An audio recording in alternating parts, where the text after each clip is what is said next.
Hello.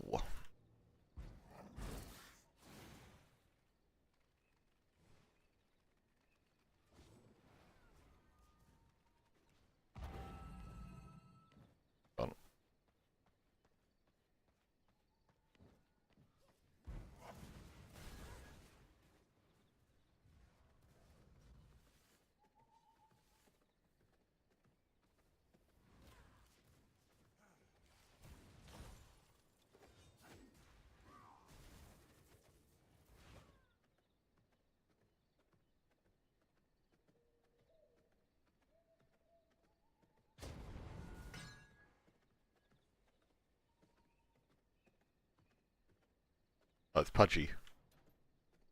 Yeah. Oh. Salutation.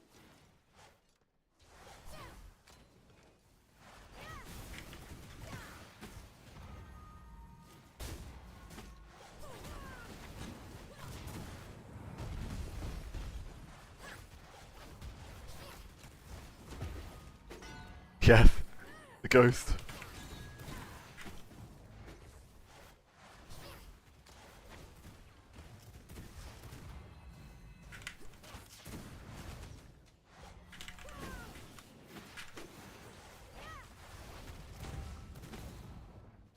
Nice.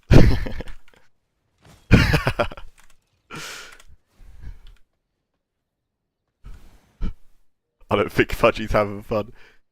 Did you figure out if Rite crits? Yeah, I did test it yesterday. Sadly not. So it does make the Draculin a bit worse. So I think that there is like a decent argument that you actually play Scholar with this setup.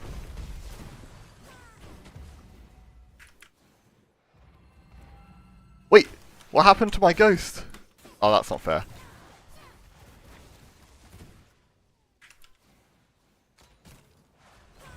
Oh, nice bait by him.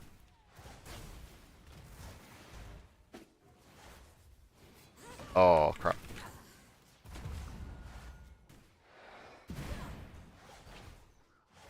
Oh, I was trying to predict a counter there. That's like way too greedy to go for that as a hard read, though.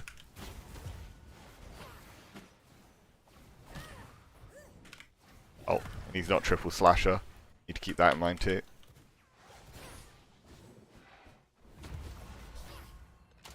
Ah.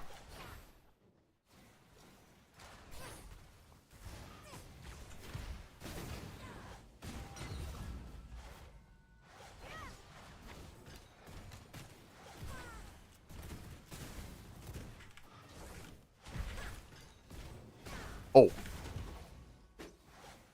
God, you sent that. The ghost got it.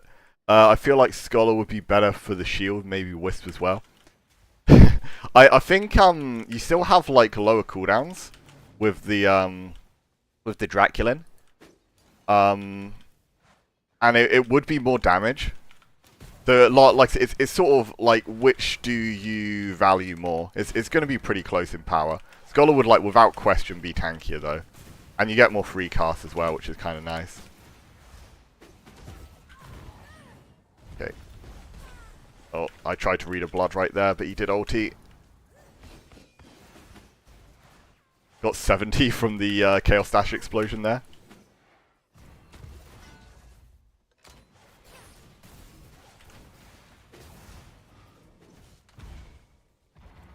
Oh.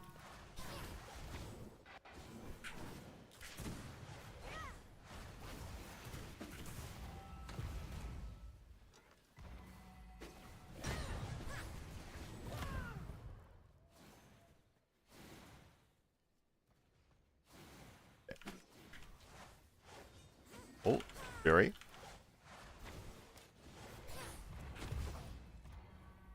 No! It gave him one as well. Oh, I'm bad.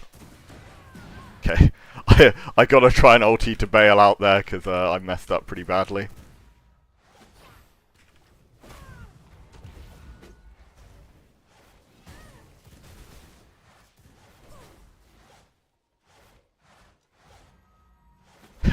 They'll bite eventually.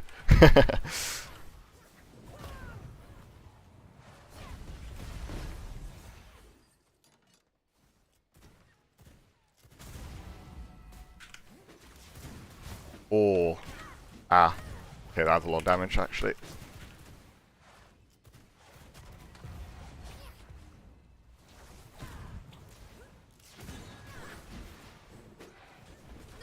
Oh no. I ate way too much of that. Nice. Good. Book you that. What's a good physical tanky build? Just the standard like Brute Rogue one. It's like super popular. It's like probably the most common build in Arena. It's like what Pudgy's playing at the moment.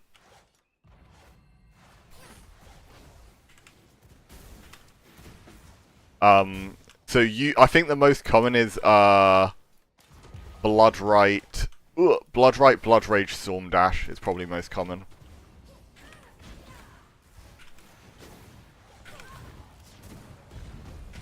Yes! Oh my god.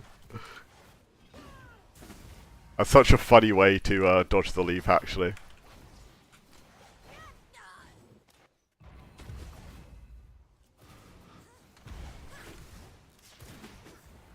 Oh no.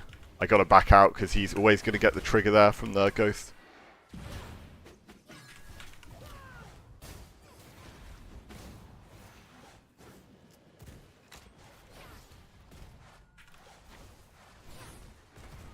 Oh, also, yeah, Power Surge is like super common instead of Blood Rage. Like both the Fizz buff spells along with Blood Rite as the counter is like the way it's usually done. Brute Rogue 1, yeah, that's the one. Oh, nice, yeah. Check out the thing that Notralafen linked.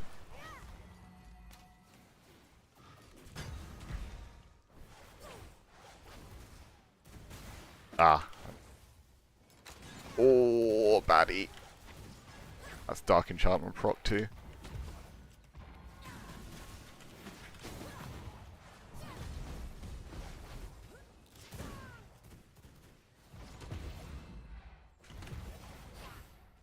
Just constantly in iframes from Blood Rite procs.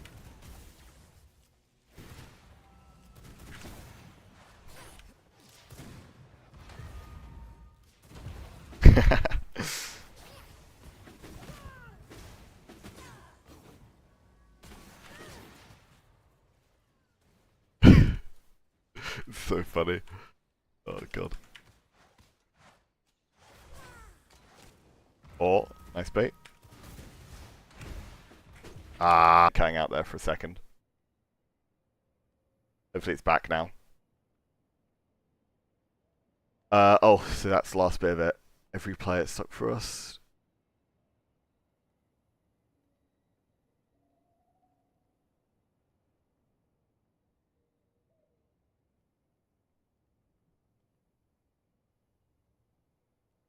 Yeah, so... okay, wait, is stream back now? Chapel pulled an SLS. Yeah, I'm done, guys. See ya. That's all from me. But yeah, from reading this, it sounds like they are done with major updates on V Rising, but they are still going to be doing like a V Rising themed game for their next one. Which, yeah, to be honest, I think this is like the best case scenario. This is exactly what I was kind of hoping for, because sticking with V Rising itself for too long just would have been a bad play, I feel like. So yeah, taking the good world they built and moving on to a like new genre or new game is just a really good choice.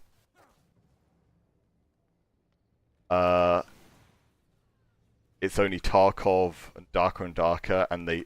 Oh yeah, honestly, Darker and Darker, it looks like it's being played in slow motion. Like, there are, like, there's some parts to it where I think, oh, that's kind of cool. But I see the gameplay, it's like, wow, well, look at this outplay. I ran at a guy in slow-mo and swung my sword at him 3 times. That's crazy. So just thinking of, like, that genre with, like, the combat of V Rising, like, damn, it'd be so good. Like, I played this game so much, and I don't even like the survival genre. So, the idea of it being in a genre I actually like, and being the Stunlock Studios combat, it's the perfect combo at that point. Like, I wouldn't have played this game, like, anywhere near the amount I have if not for, like, being able to, just spam arenas. Or, yo, he's playing the Aftershock build. I like it. With red twins, though. I don't like that bit. Because it's not the worst thing ever. Like, this build doesn't really care about its artifacts too much.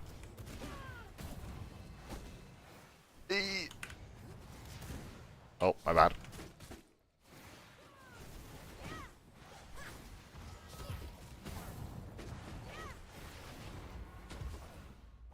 He's in, like, a rock and a hard place there, because even if he didn't trigger my counter, it would have got procced by my ghost regardless. Arc Raiders is coming in 4 months. It looks promising, but again, a shooter. Yeah, that's, like, the trouble for me as well. I don't really play, like, shooters nowadays. I played shooters a lot when I played on Xbox, but I've never liked keyboard and mouse aiming. So it's, like, yeah, it never really appealed to me to play shooters anymore. Ooh. Get him, Ghost. Oh my god, 2 Ghost hits.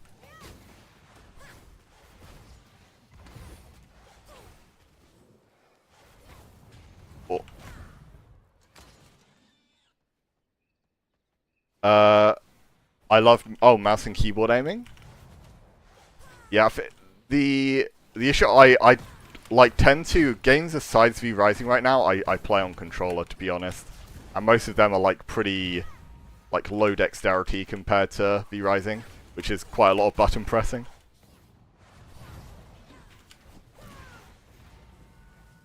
Oh, my counter didn't last long enough to get a proc from that ghost. I had to back out of it.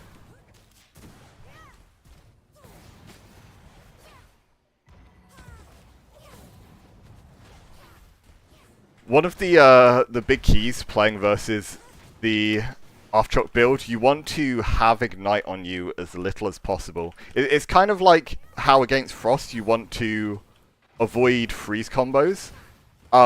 Chaos is like kind of the same, in the sense that you're trying to avoid like their Ignites and their Agonizing Flames. Because it's a bit less obvious the way that Chaos is winning fights, but if you let it like constantly trade hits, it's just going to out-heal you and out-trade you. It's why you just need to play to not get hit at all, is the main game plan versus it.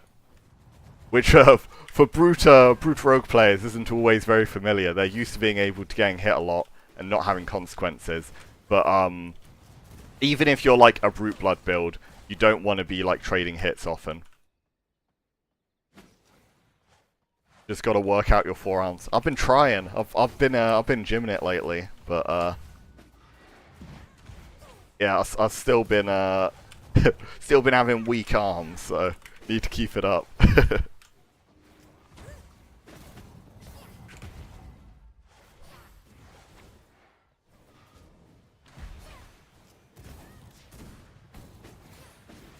Although I'd say right now I'd say I enjoy swimming more than gym. But it's like a lot more relaxing. Because like the place I go to has like a pool and a gym. Great.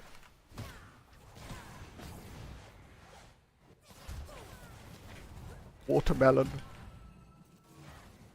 Oh. Oh my god, I didn't even iframe the heart strike. It's pretty bad. A lot of unnecessary damage from that. What? Was my blood right on cooldown? Damn. My bad, I guess.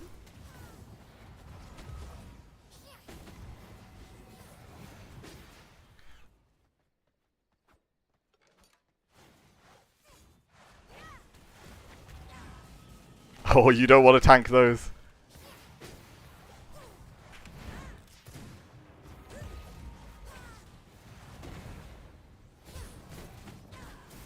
He needs to be a lot more careful around my blood rights as well. Like, you shouldn't be proccing this many without it being the ghost. Like, if the ghost procs a counter, then fair enough. But you should be avoiding like triggering them yourself as much as possible. Especially when you've got Aftershock, you've got more than enough tools to like avoid any blood right procs if you play well.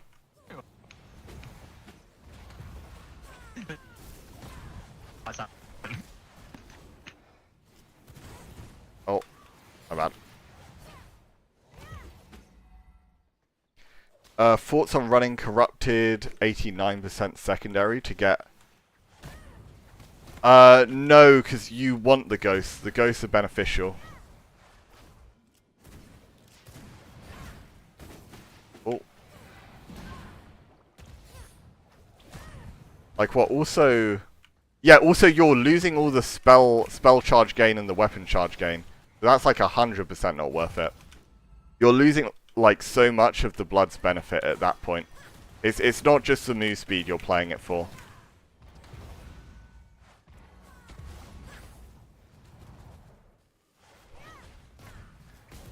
Like you may as well just play like Rogue 2 secondary at that point.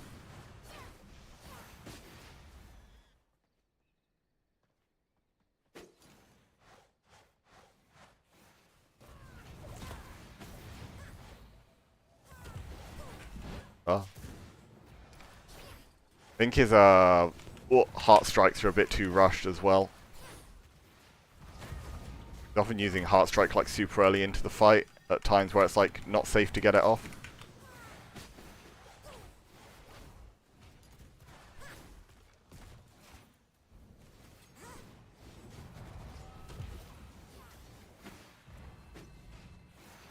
Ah, my bad. A second bomb.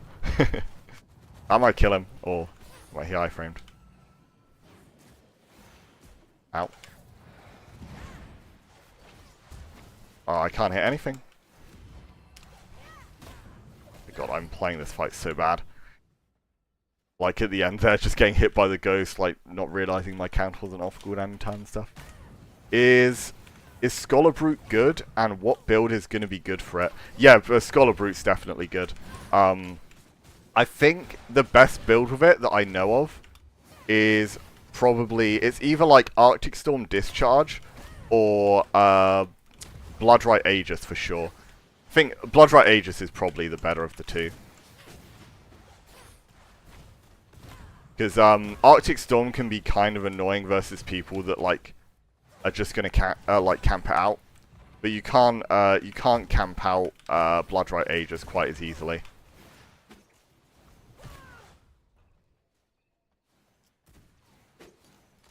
All the benefits of corrupted in the last tier. Not quite. Like the move speed is pretty big as well, but and the puddles can help you out breaking from combos. But yeah, you definitely wouldn't ever want to drop the last tier. The last tier is very good.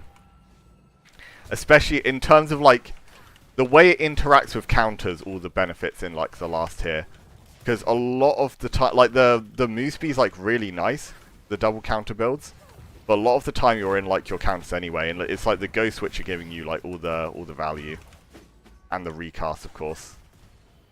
Counters love getting recast to just be annoying.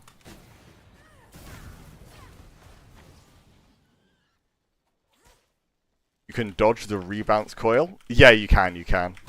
Especially when I've got this much move speed. I'm moving fast. Oh, bad blood right by me. Oh, this build is like so strong though. In like arena fights. Like comparing this to the like the what's it called version, the one with the blood fountain, this is a lot stronger than that. Because Blood Rite's just a much stronger spell. And it's far more scary with the corrupted blood, and it moves a lot faster too.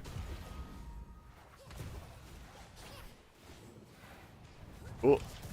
You don't have like quite the same amount of sustain and healing for teammates, but honestly it's overkill in that sense if you're running fountain anyway. Thoughts on Warrior Rogue 3 using... So, when the update initially came out, I was sort of assuming that, like, Rogue 3 would be the strong one that people would be running. But, yeah, with how it's played out, like, generally speaking, you get more value from playing Rogue 1. Just because you get the crit damage as well, and you get, like, so many more crits, like, outside of your Veil hits. I think the main one, I would argue for... oh my god. That's bad to get hit by. The main time I'd argue for Rogue Free would be with Corrupted Blood, because that like really likes getting crits when it's hitting like execute dashes. But Unholy Dash is just the worst dash in the game, so it's not really a use case you'll have often for it.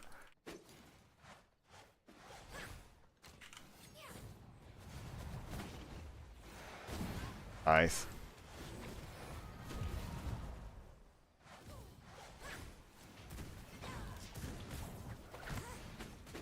Oh, what? What happened to my dash? Oh, I charged it with the daggers there. Yeah, I'm running a bit of a different Blood Rite to normal at the moment, because instead of like the damage on next attack, I'm often not attacking after with this build, like after the Blood Rite. And because of that, I've got the increased damage and the daggers, like, when it's procced. The daggers are like, the duel's a lot better than it was last patch, because on last patch, you had this really bad matchup versus Discharge, because Discharge would pull you in. But for one, it doesn't interact that way anymore, and also Discharge is a lot worse and a lot less common. You don't have to really worry about the matchup anywhere near as much. You're still going to trigger their counters though, so you do have that to worry about.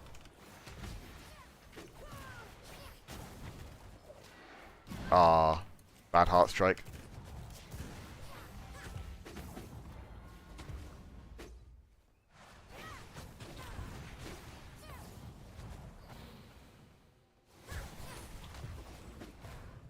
Oh, the ghost got him.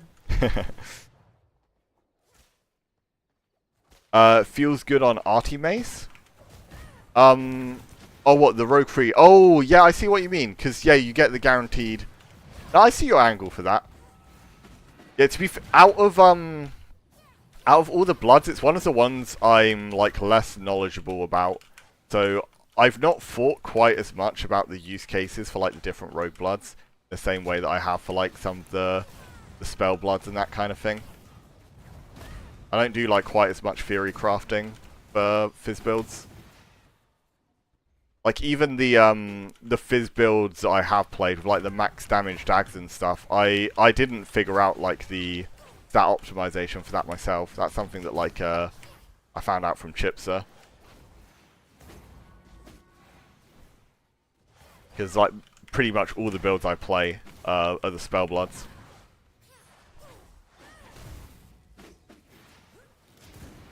But yeah, that actually sounds like it could be solid just for the sake of like guaranteeing the Arty Mace Q. Like that's a pretty expensive cooldown investment. But if you can line that up, then yeah, I could see it. That said, you still lose like crit damage from Rogue One. I think I'd be tempted to say just the standard like Warrior Rogue One.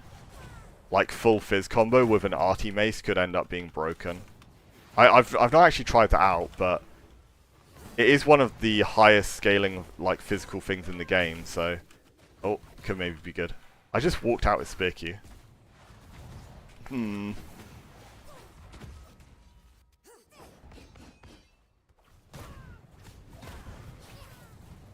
Ow. Gotta respect the counters more.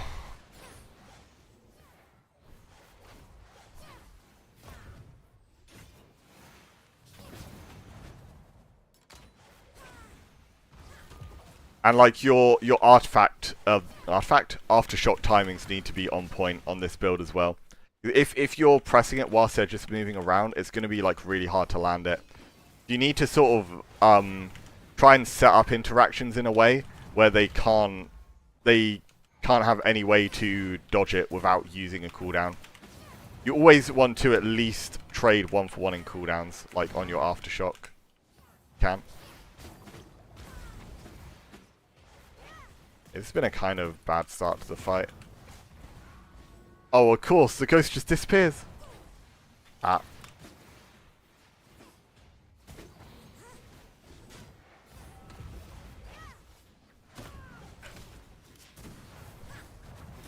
Hey. I don't like the whip Q there either. Oh.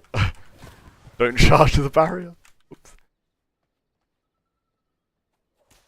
It hits over 520 on target dummy. Damn. I think the issue is, like, when you go into actual fights, everyone has Bastion. And whenever you get, like, one of the frozen target mace Qs, it's going to be reduced such a stupid amount from the Bastion that in practice it can make it, like, hit for a lot less than you'd anticipate. Like, I'm not 100% sure what hits harder out of a, like, a fully charged Wraithblade Q on a non-CC target versus a Hand of Winter hit versus a frozen target. Like, with Bastion taken into account, I'm not sure which hits more. But my money might be on the daggers, if all of them hit. The ghost can appear even when you cancel the cast? No, I don't think so. The ghost would probably just spawn from, like, something else beforehand. If it could spawn from me doing cancel casts, then I'd be doing this the whole time, and I'd be getting a million ghosts. But no. God, imagine if it worked that way. That would be disgusting.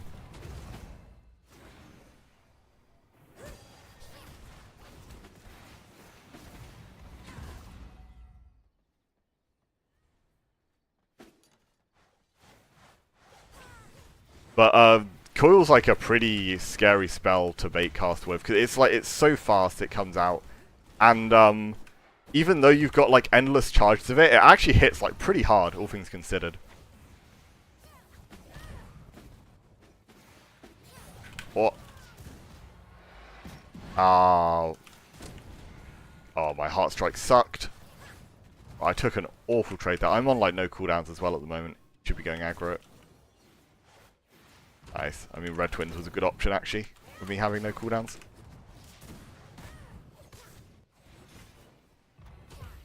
No. Oh. Okay, I nearly reset by accident there. The kind of build that brings a great deal of chaos, just full on hostile with the environment, and you move a fullet through it. I'll trade my Heart Strike back, get the iframe and apply it to him. I hadn't been using Heart Strike much at the start of the patch, but honestly, the more I've been using it, it's so nice just to have, like, the quality of life and the escape of it. As much as I enjoy things like spiders, just having the permanent safety of a Heart Strike is a really, really big deal.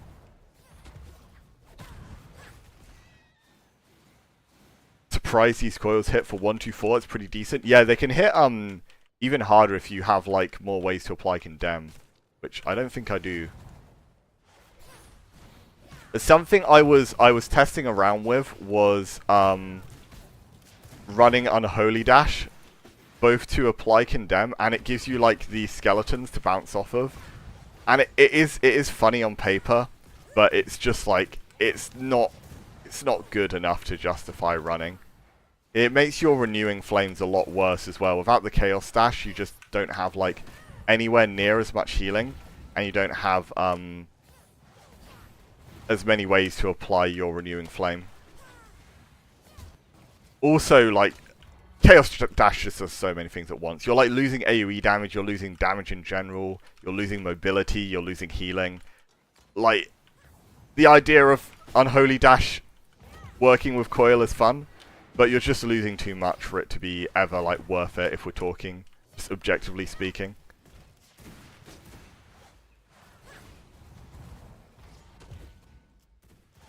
Yeah, I wish we were in a world where, like, Unholy was a bit more playable in general.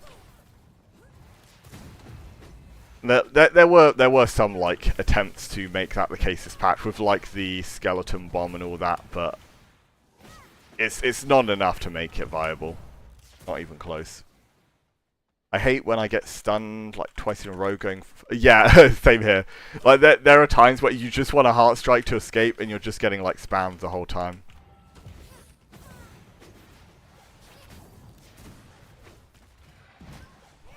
I don't think I have my iframe yet there.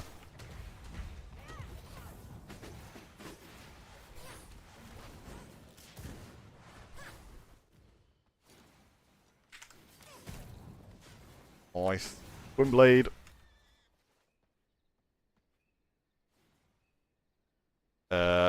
Condemn is for claws and squads. Wait, it's in... Oh, yeah, true. I see what you mean. Because, yeah, you definitely want, like, at least one person in the squad that can apply Condemn. But the easiest way to do that is just running, what's it called? Unholy Coating on your Fizz player. Like, because, like, Physical likes to run Unholy Coat anyway. So that just has, like, your whole squad covered on, Condemn. Also, you could just play one person Soulburn. Then you have like a super reliable way to have high Condemn uptime. And even with spell builds as well, though, you do sometimes have Condemn applied if you're playing a Draculin, because you'll likely be playing Wicked Power. So that's like another not good way to get Condemn, but if you high roll, you'll sometimes have Condemn on the target. I really underrated Wicked Power to begin with. I didn't think it's going to be good, because I was like, random spell school's not like that important. But just with how the stat caps work, it's made me feel like Twisted Power's a lot better than expected, because of how easy it makes it to reach the crit chance cap. And Enhanced Conductivity is worse than I expected, just because of how it makes it like really annoying to overcap spell power.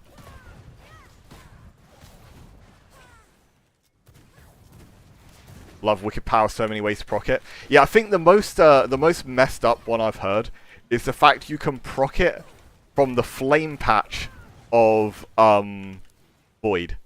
Like, Void's flame patch can crit for God knows what reason. So you're like constantly applying debuffs with that.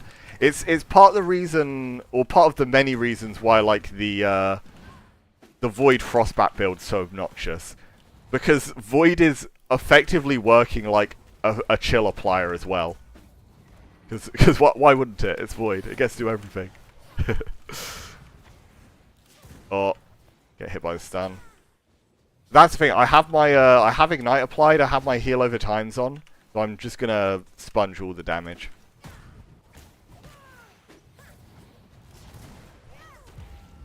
Private. The build is in the description. As for on Twitch, I'm not sure why the command wouldn't be working on Twitch. Also, I'm getting ruined in this fight. Play a bit better.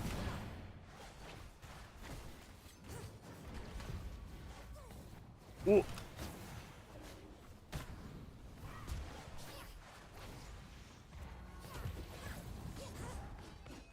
Then, oh my god, I was not expecting a slasher either. You need to stop aiming those at me. You often throw the chaos barrier away just to bait out a counter. If I get chill moving through a void flame patch, I'm flipping a table. Honestly, it happens so often you wouldn't believe it. Like if you keep an eye on your debuffs here, like whilst you're playing against void, you'll get it applied like all the time. In fact, funny enough, when I hovered there just as an example, I had a chill applied for me by Wicked Power, not by Void, but you get the picture. It's super common to have it on you. But paying attention to those debuffs is like very important. If you want to get better at the Frost matchup, then you need to just really know when you have chill on you and how you should play differently, like during those debuffs. But if you play versus Frost a lot, I personally think it's the like single most enjoyable matchup in the entire game to play. Like not even close. There's just like so much depth and skill expression to it that I would happily play against Frost for like hours straight.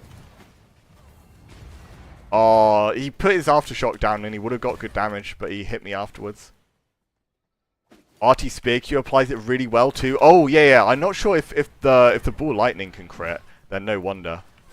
Damn, that timing sucked. Holy shit, I'm getting hit by everything. What am I doing? Okay, this is a throat. Okay, I played this whole round terribly so far.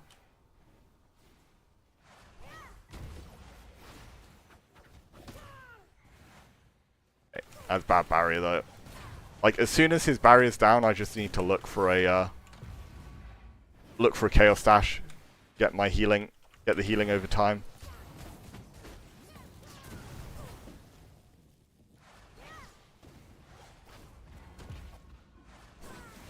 Oh, that's bad. Ah, this might be GG. Unless, oh. 2 procs there. Ah, I ran out of cooldowns at the end. Yeah, that whole round I played ass. I'll play against Frost any day versus Polarity spam. Yeah, true. That's what I mean, right? There's so many, like, more annoying builds as well. That, like, Frost can be a little frustrating when you get, like, comboed for, like, more than half your health just off a bat. But the thing is, you always have a way to have avoided that first freeze. Unless you've, like, spent your cooldowns too quickly, or you've just messed up and got hit by too much, then you always have a way to avoid freezes. Ah.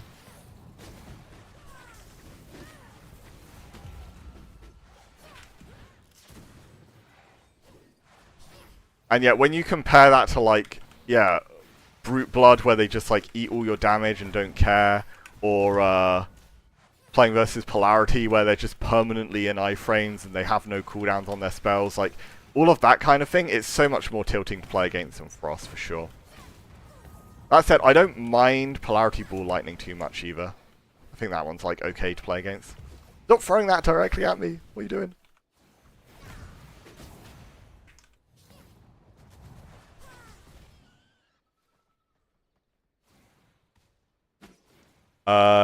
It procs Dracula. Yeah, that's the thing. Anything that spell crits is gonna proc, yeah, Draculini as well. That's good to know, actually.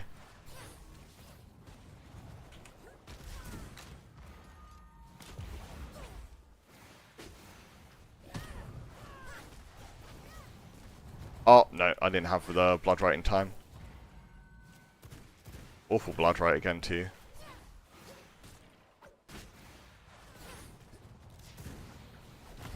Oh. Oh, no.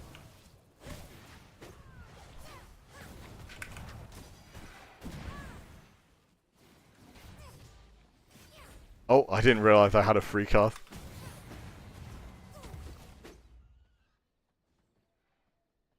Polarity Void is worst. Yeah. I kind of agree with that.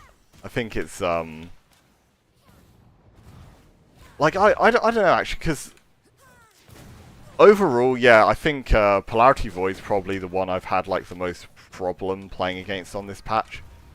Brute Rogue's up there as well, of course, but the main difference is there aren't anywhere near as many people that are good at Polarity Void as there is Brute Rogue. Like, aside Petite, there's, like, not many people who I have, like, a super hard time against on, like, the Polarity Void build. But Brute Rogue, there is, like, almost double-digit players that I have, like, a tricky time beating.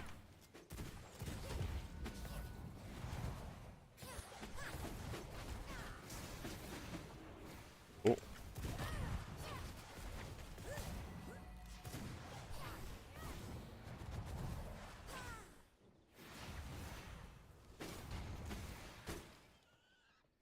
Polarity should be illegal. A person gets dizzy just going back. Yeah, that's what you gotta be spinning your camera so much. Like, there are times, like, playing with or against Polarity where I just preemptively have spun my camera thinking that someone's been hit by a Polarity and then they haven't been hit. So I just, like, just spam my camera for no reason.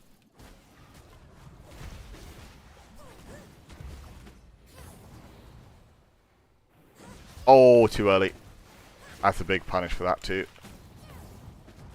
How did I lose my dash? I think that's a bug. I don't get the Chaos Dash bug very often at all, though.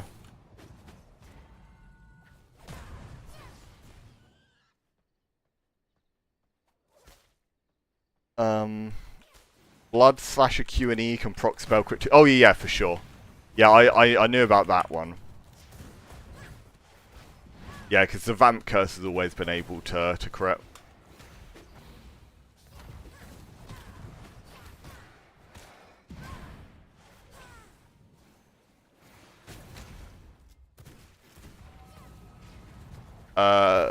Talking about open world, kind of both. Like, there's not that many differences between Arena open world. I think Brute Rogue, though, I'm mostly talking about Arena. If we're talking like open world, then Brute Rogue isn't that big a deal because they have to be like fully maxed out to be on the same power that they would be in Arena. And even at that point, like the whole like flexible playstyle thing that Brute Rogue has just isn't as strong in open world compared to in Arena.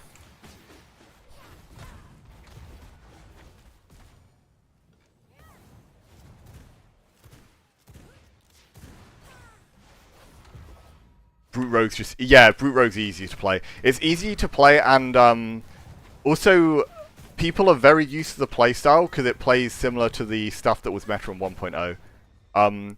Polarity or Bull Shift is like easy, but not many people have got used to the playstyle yet. Wait, one sec.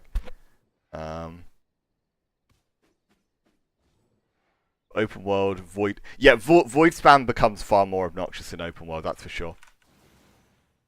The idea of Chaos Dash. Chaos is a lot more damage than Blood Dash. It also means I can take Renewing Flames, because the Blood passives aren't brilliant for... It's not brilliant for spell builds, and Turbulent Velocity would overcap my move speed when I'm running Corrupted Blood. So having the Chaos Dash to enable me taking Renewing Flames, which is really strong in this build, is good here.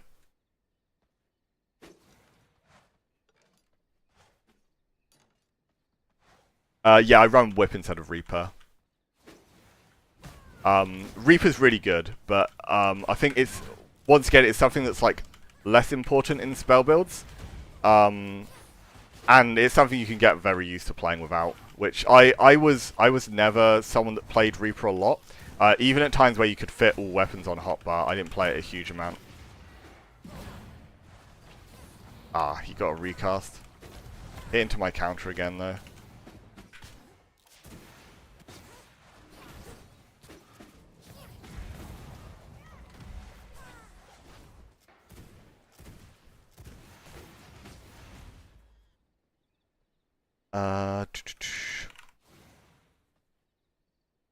What's the best build for open world if you play duos? I think the best duo is a double counter player and a bull shift player. Because you in like duos or squads, you want people on a mix of builds. And playing that pairing means you have one person that can abuse how broken double counter is, and then another person who has a build that can like beat the other double counter users. You could also have them play like a void build or whatever as well. Like Bull Shift is just one of the many kind of like AoE builds that can deal with the double counters. Why does everyone in EUs use Fire Whip? I swear it's less damage than Ignite Whip. No, so it's not about like how much damage it does compared to Ignite. It's the fact it's a separate debuff to Ignite. So I have Ignite applied like non-stop. I always have Chaos applied. So it gives me a completely separate damage over time that I can apply. And what's good about it as well, it scales off max health. So anyone that's running like a high max health build, it's actually hitting them for more than someone who's on a squishy build. But yeah, when people have like the fire pots and stuff, it makes it worse for sure. But I think it's well worth running as a legendary, just to have like the debuff that you can't get in any other source. Have you tried the Void Coil build? No, I've actually not tried that. I've seen Petite's been running that a lot. Should be a caveat on Brute Rogue. It's easy to play if your weapon swapping muscle memory is solid. Yeah, I think that is kind of the case. You do need good swaps to play Brute Rogue. Like Brute Rogue's not. It's one of those where it's forgiving because you can take more damage than usual. It's not easy to play effectively though. To play that build optimally is like still really difficult. And you can kind of see just like the amount of skill expression there is from like the good brute rogue players versus the ones that like aren't that good at it.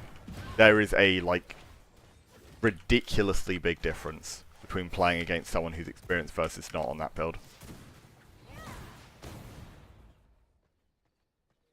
I just enjoy my Swordy Reaper Q into spell combo. Yeah. Got Swordy Reaper Q on this patch is disgusting. It's like it's been a thing for a long time, but they buffed the sword's damage by a lot on this patch. So Swordy's just like a lot more scary than it used to be. And that like by extension buffed Gravecrawler a huge amount. And Gravecrawler already like wasn't bad. It's kind of slept on before. It's just not many people pressed Swordy before.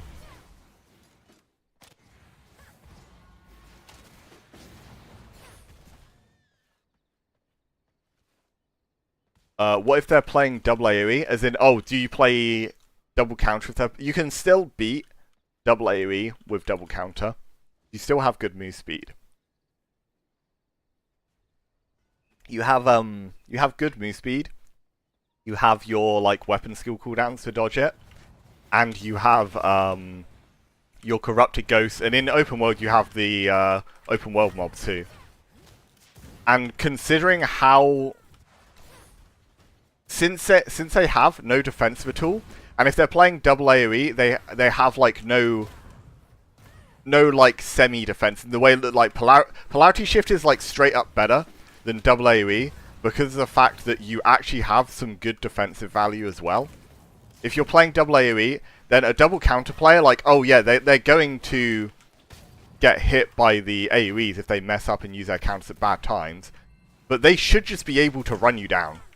Like, there's no excuse for not being able to, like, run down the double AoE player. You just need to be really careful with how you use your counters. The main thing it does do is it makes, like, 1vx a lot more difficult. Because as long as everyone's, like, well-disciplined, in XV1 versus the double counters, you can just, you can burn all their cooldowns. 1v1, it's a lot harder to exhaust the cooldowns of double counter just because of how cooldown efficient it is. The volley's actually a lot scarier here. I don't have like a brilliant build for dealing with chaos volleys. Ah, crap. Dodging the second volley is the most important though, because that's the one that hits a lot harder.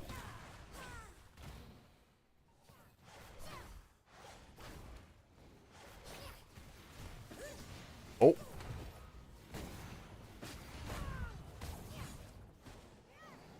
Ah.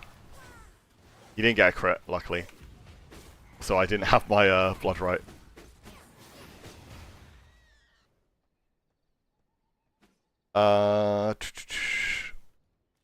What about duo double brute corrupted? No, so there's a few reasons why that's worse. Firstly, you're competing for the same jewels.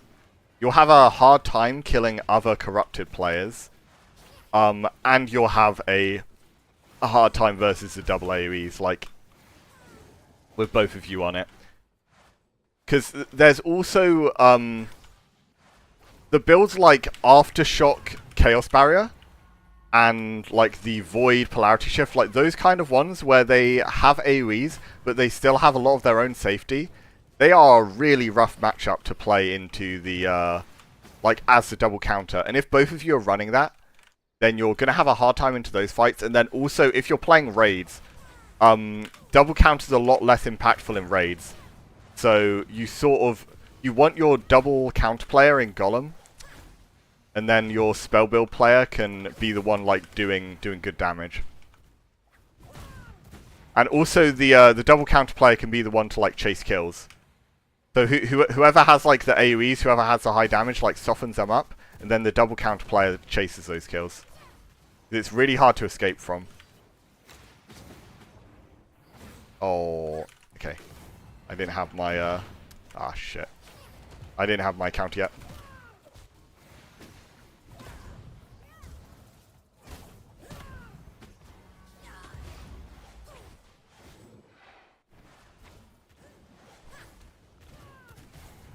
Nice. Ah, slow on reacting there.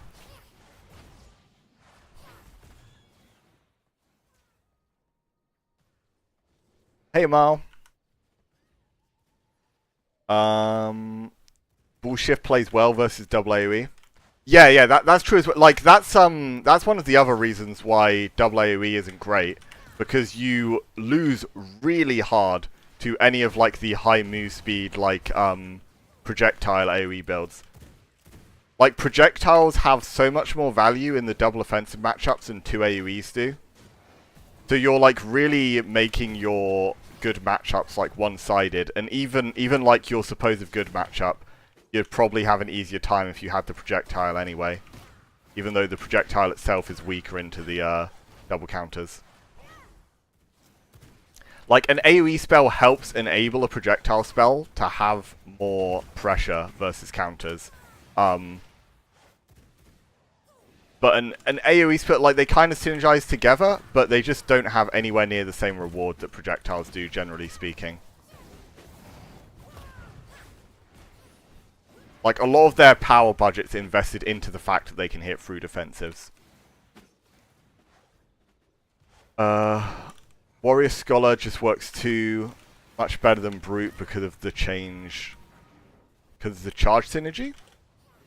Oh, as in weapon-free casts. I wouldn't say it's like strictly better than the Brute one though. The Brute one's like Brute Scholar is so much tankier than Scholar Warrior. So Scholar Warrior has like better damage, but I'd say overall, if I had to rate the combos, generally the Brute Scholar builds are more scary than the Warrior Scholar ones.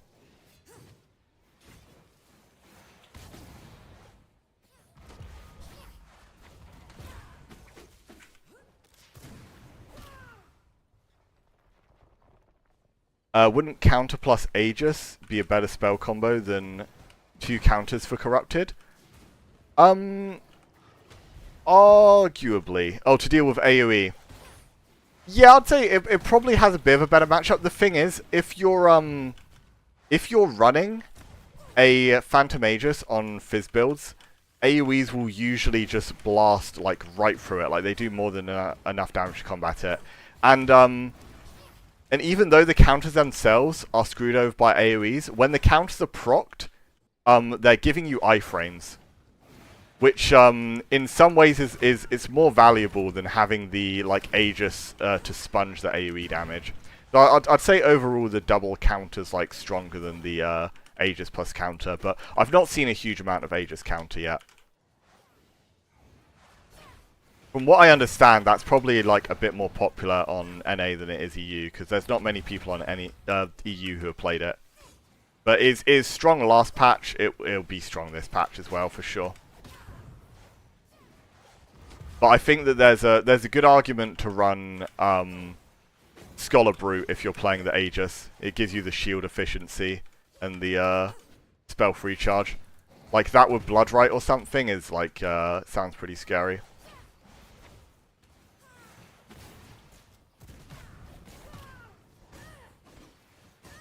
Come back here. I could see Creature Corrupted working in open world if you want a tankier version. Yeah, for sure. Creature as a whole, it doesn't get to shine in Arena just because you don't get the value from the feed part of it. But in open world, it's like definitely a good blood. Like I said, it's a bit lower damage, but you have like so much survivability with Creature.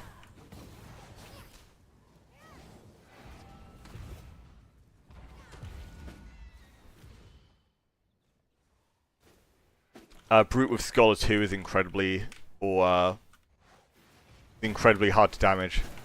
Oh yes, Scholar 2 with the CDR and the thing. I'm not sure because part of me would say you'd want to take Scholar 1 though for the spell power. Yeah, Scholar 2 would be fine too. I guess it's if you want the spell power or the CDR plus. Oh, nice sword. The spell power more or the CDR plus shielding more.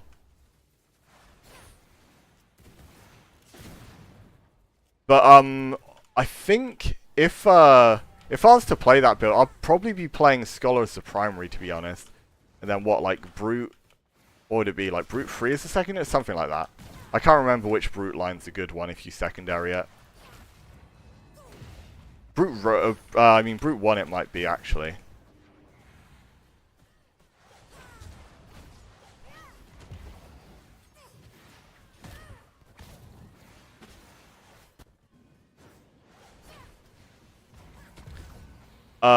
Brute Scholar 3. Sort of build it like that. Like Scholar has so many good lines. I think you just want to play the Scholar primary. I don't think you play the Scholar secondary in that build. Because like the cooldown reset on ulti is so stupidly good. It makes Wisp Dance especially becomes a really scary ult with the cooldown resets. It's just like a button you can immediately press at any time in melee, where you're just gonna like auto win in melee in the meantime, and have a full cooldown reset.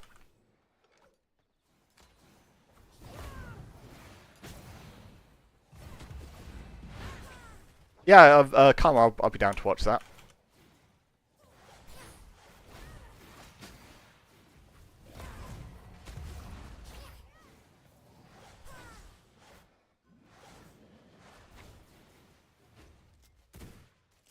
Cold Snap Aegis with Scholar Corrupted is a pretty fun build. It's pretty close to something I tried. I was playing it with Discharge Cold Snap with Scholar Corrupted. So it's pretty close. I think the Discharge will be a bit more damage, but the it sounds really tanky with the Aegis. Going Scholar Primary with Brute Blood Rite and Aegis feels like you have no damage outside of ult. No, I hear people say that a lot. How like, oh, you play this these like non-crit spell builds, you don't do damage. You deal so much damage through like coatings and through Frost Dash. If you take Frost Dash, then that alone can deal like so much of your damage. Because Frost Dash has like stupidly good spell power scaling. Even Chaos Dash, to be honest. Like both of those just have like really good damage scalings, spell power. Yeah, Chaos Coating and a good dash, you have so much. Sure, we can play some 2v2s. Oh, yo, we got Biscuit. Dot in... Ara.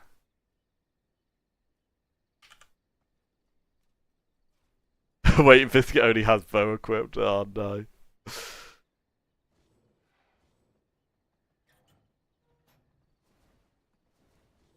Acho Conjure. Mouse one build. What do you think about? Yeah,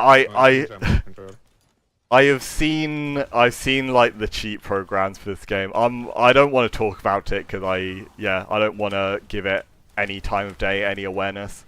But all I'll say, and anyone that uses it is pretty scummy. Like you have no integrity if you use that. That's all I'll say. Like if you want to pay money to cheat on a game, then go ahead. But damn, that's cheap. And I think anyone bad using cheats, it's gonna be like super. You're gonna give yourself away.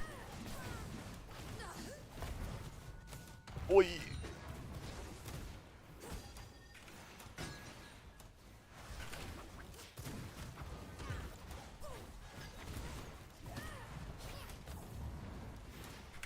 No.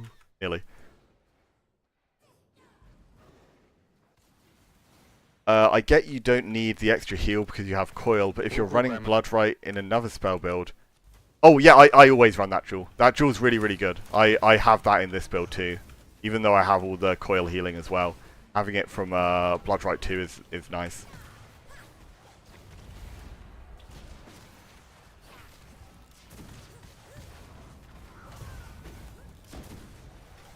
Oh.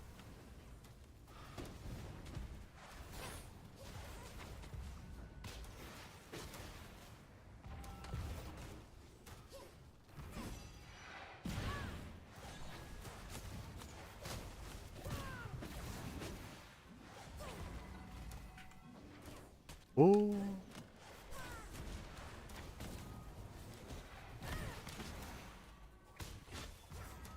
Oh, that's a good cancel by him. Oh.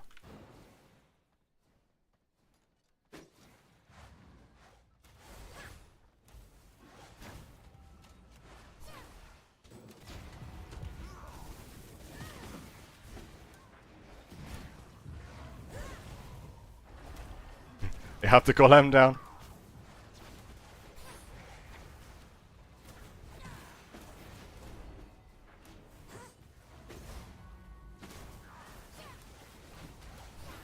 I'm doing all I can to help him.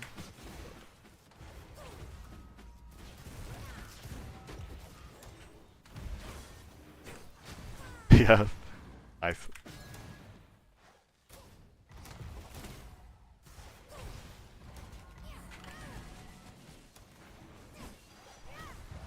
Wait, I thought he only had a bow.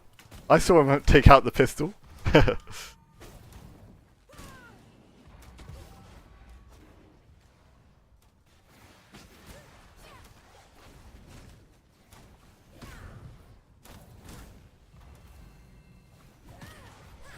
Oh, my bad.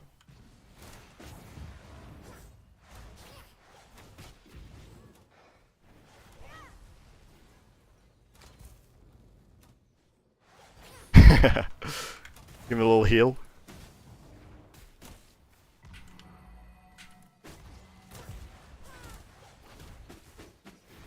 Yes. That took a long time.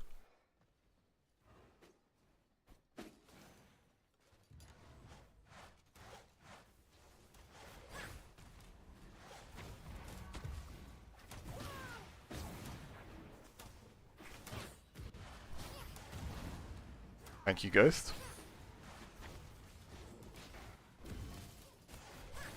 Oh no. Ah.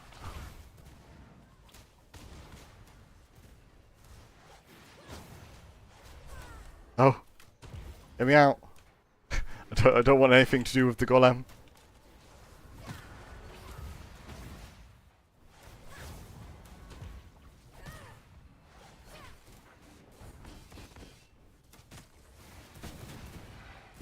Oh. They both had their dashes still. Too greedy, try and throw that out there.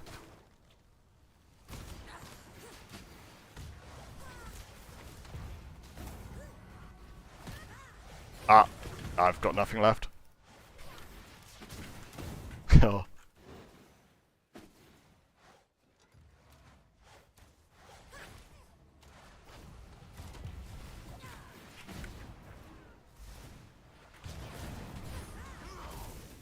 Oh. Okay. It's so lucky that his charge got cancelled there. I had nothing up to dodge that.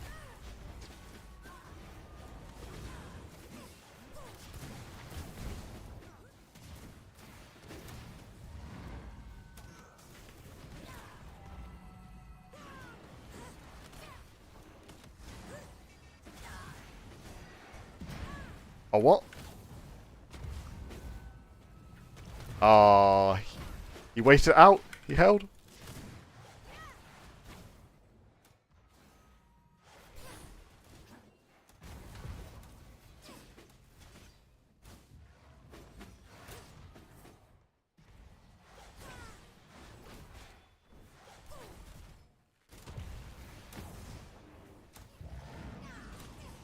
No! I don't even know why I got procced by there.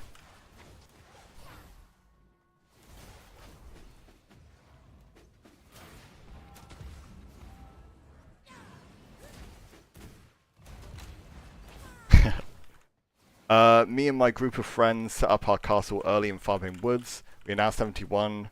No, you don't have to move your castle.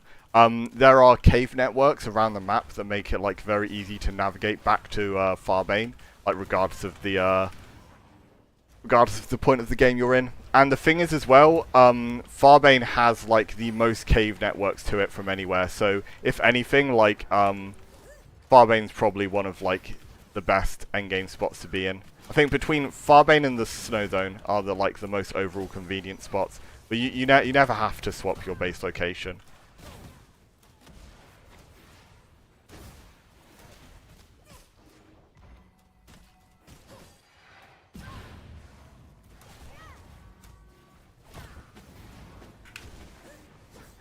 Oh, no.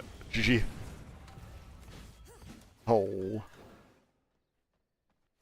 So should we just learn the cave? Yeah, yeah, for sure.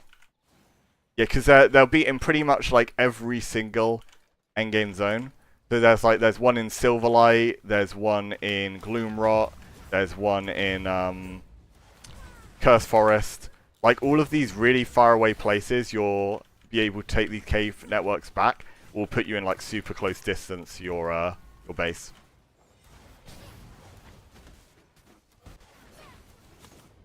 Ow.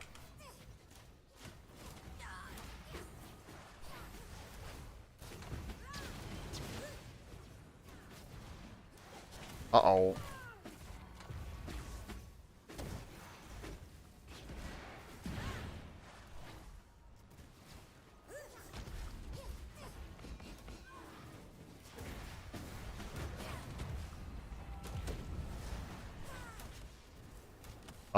Nope. Yeah, no worries.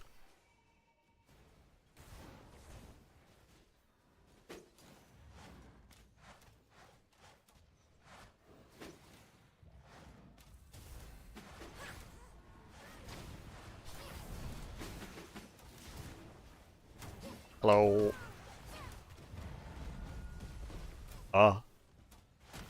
Wait, can he cleanse the Vamp Curse off him? That is so annoying if he can.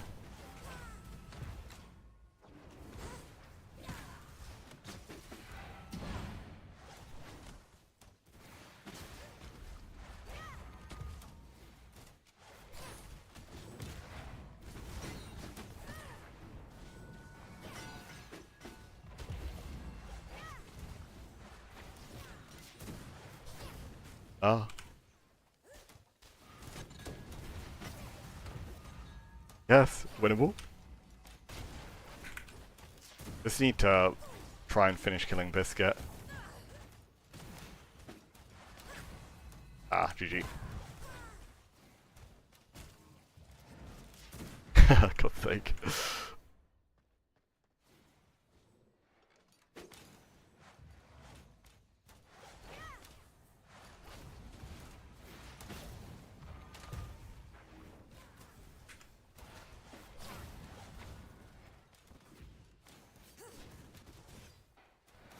Oh, he's on Warrior Rogue, and I wonder he's so squishy. He's getting deleted.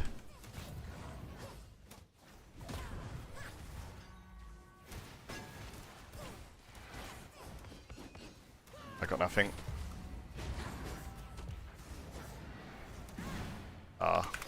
Need to aim for a mile though. He's the one that's actually spent cooldowns.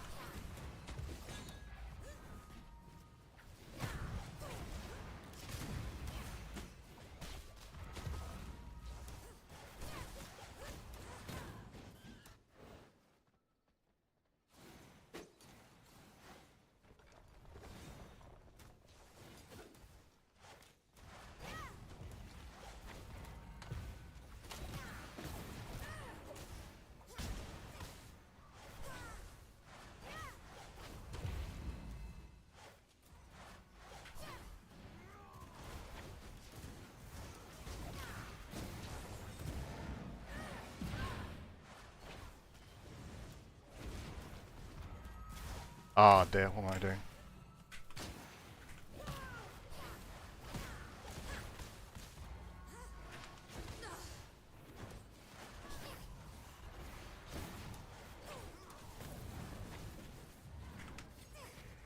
There's no point in me even throwing stuff like whilst the golem's up, because it's not going to do damage anyway.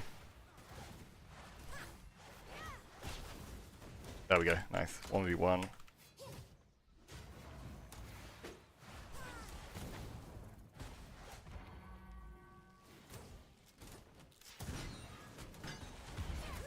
Oh, damn. Nearly had dash back. Hi Chapel, I'm solo and I play on a duo server. Do you know, please, a build that I can run? Not too late game demanding. So it's always like double counter's the main answer for that. Double counter, or if you want to play something spell related, then something with polarity shift. Something like polarity shift void can like also 1v2 pretty well.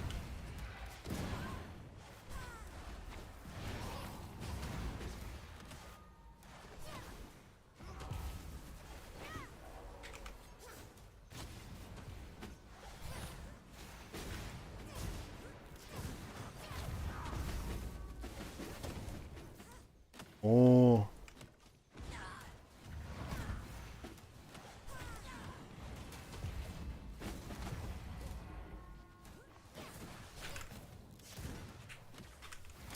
Ah, the ghost.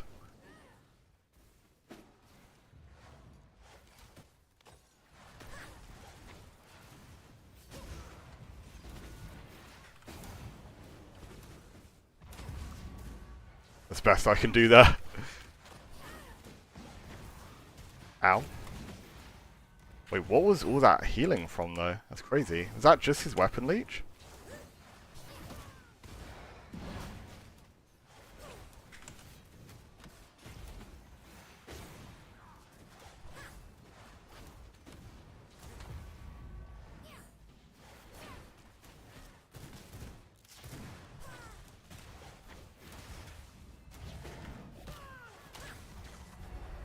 Oh, you're kidding me. Oh. As soon as that golem's down, I just have 0 kill pressure. And I have no cooldowns left to back off at that point.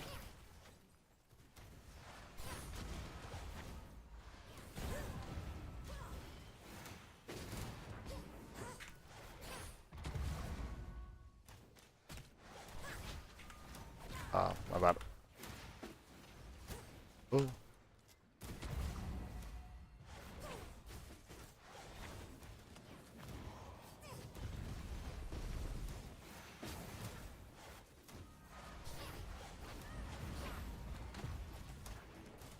Okay. Well, what? That missed? Nah.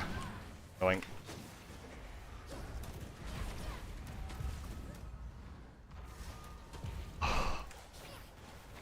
$150 from my ghost as well.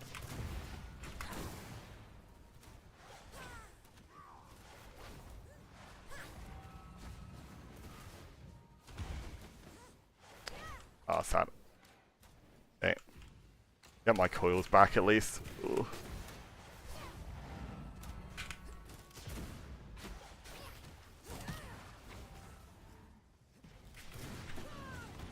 No.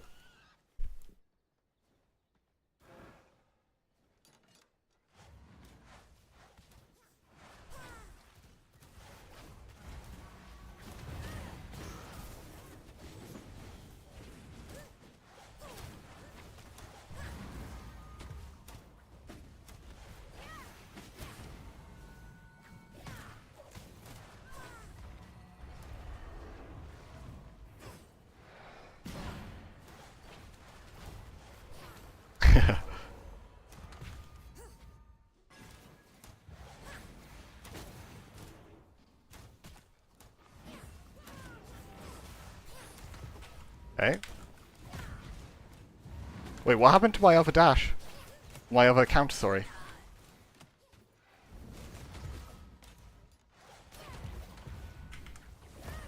GG.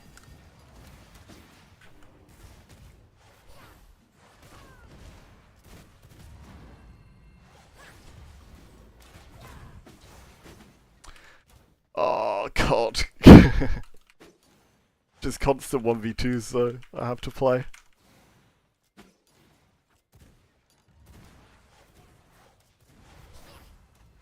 That one was, like, one of the most winnable, though, because, like, Biscuit was 1 HP. If I just get to 1v1, like, it doesn't matter about health, because I'm, like, a high healing build anyway.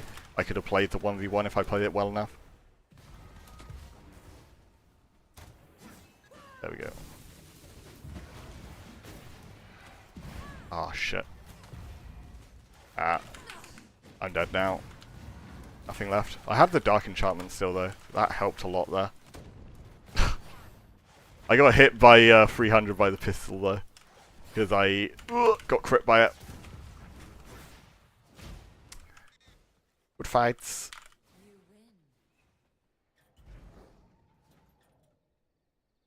Okay, let's set some pancake. Oh, dot TP pancake 1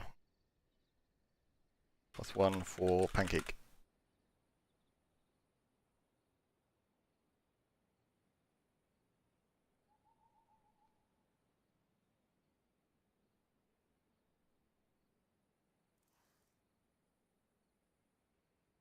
And your brief bar.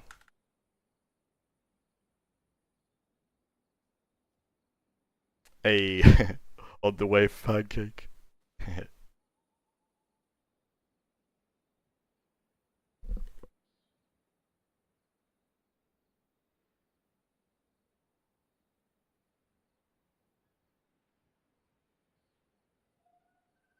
Right. Anyone else? Asher.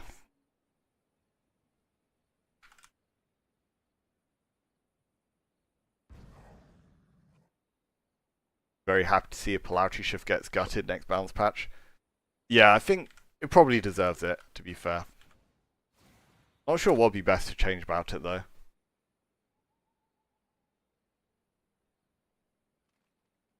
Because, yeah, I don't know. Probably just like cooldown nerf or something.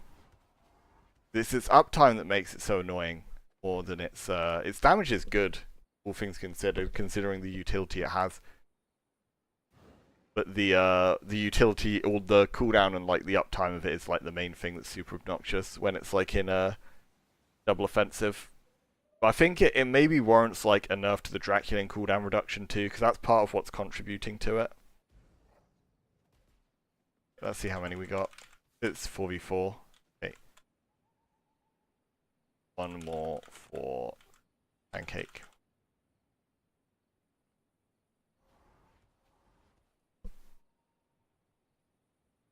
Once we've got 4v4 can start.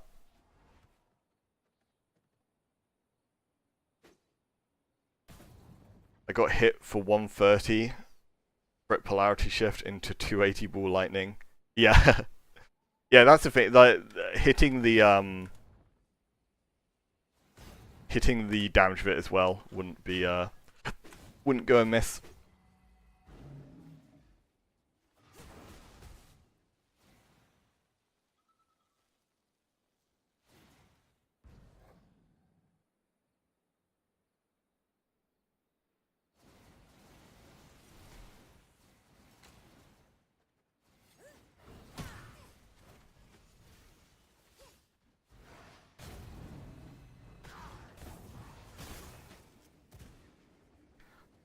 We got Albeda as well.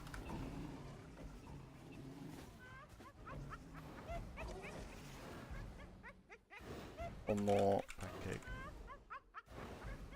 One. But yeah, that sounds pretty. Like the lightning ball polarity shift is just so stupid. Like how you'll just get suddenly nuked like that. Albeda. I already TP'd them, I thought.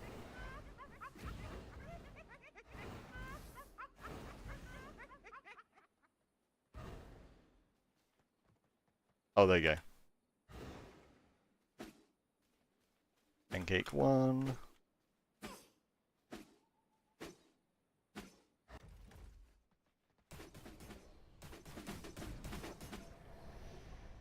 Wait, what?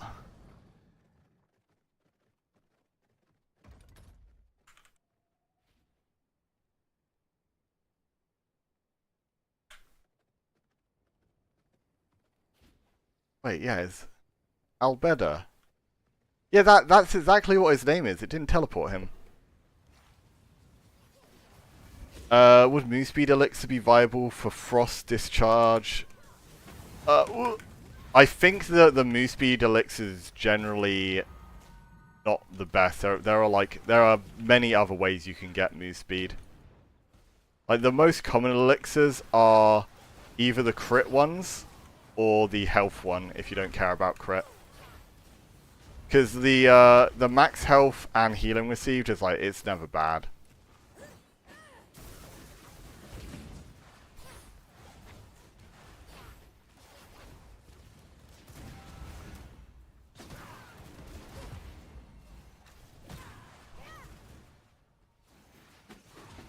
Where have they gone?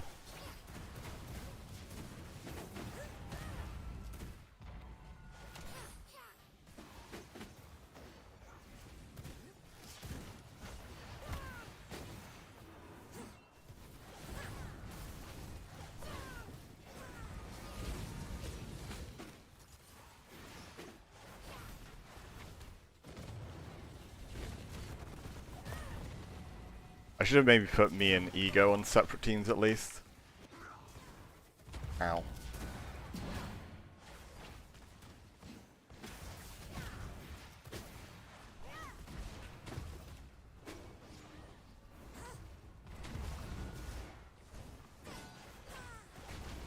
Rogue, get off me.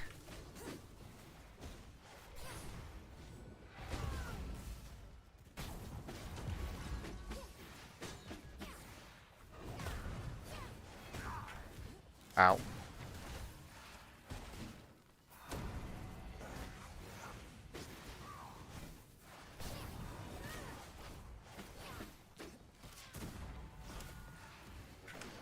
Oh no.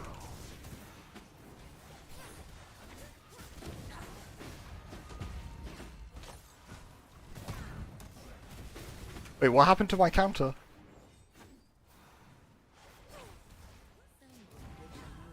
Oh no.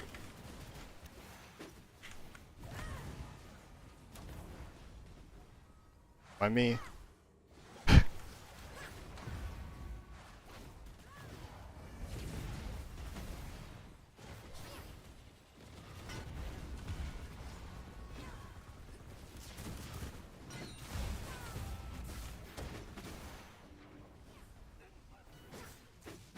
Oh.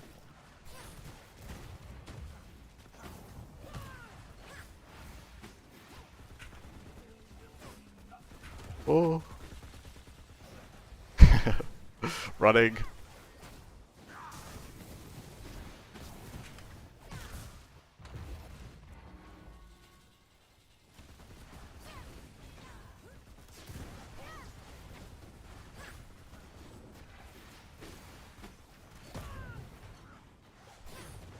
But I'm... Ah.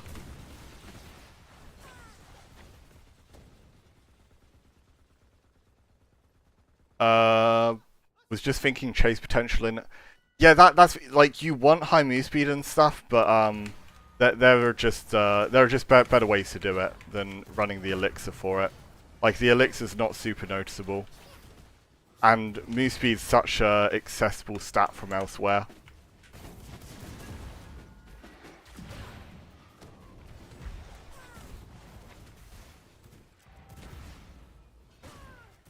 Oh no, I'm down. Stop this. Polarity shift can do entirely too much damage compared to how much... Yeah, that's the thing. The fact that you're not really losing damage for how much utility it has is the crazy part.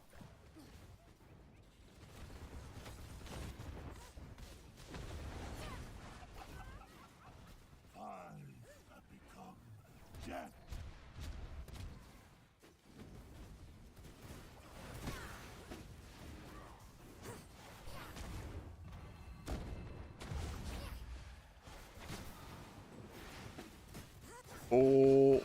Uh-oh.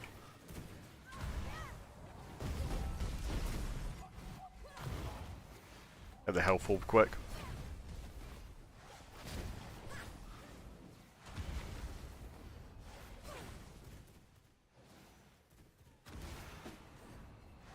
Oh, okay.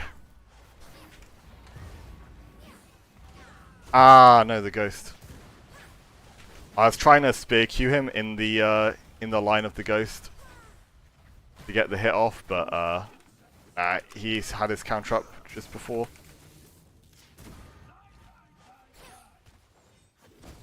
Ow. I actually don't have anything up to block this right now.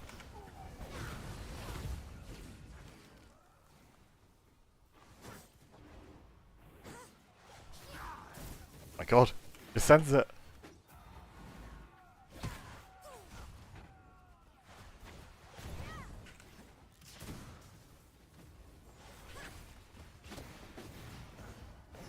Oh, gotta dodge those. I'm still in iframe from the blood right. Ah.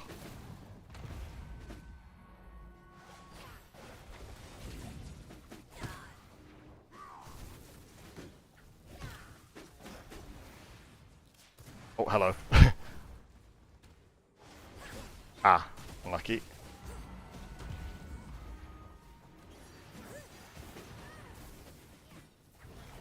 Or maybe dead? If he'd managed to do a full combo there, I died for sure. I get a quick reset first, and then I go back in.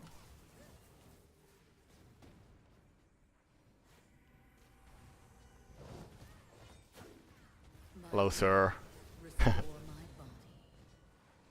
Don't mind me.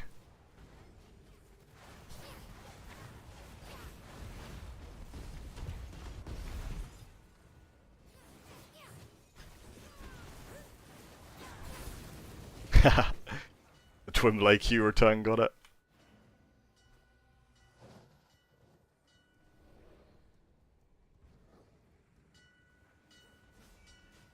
Shit.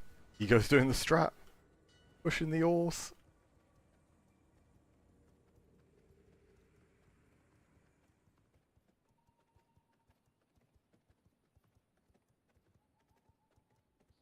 I can't. I don't usually do like react stuff, but I'll happily watch it after stream.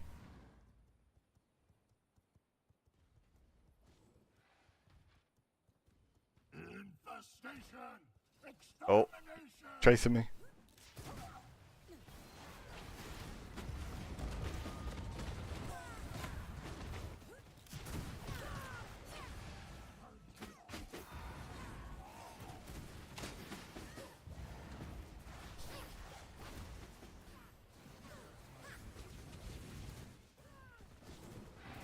Oh.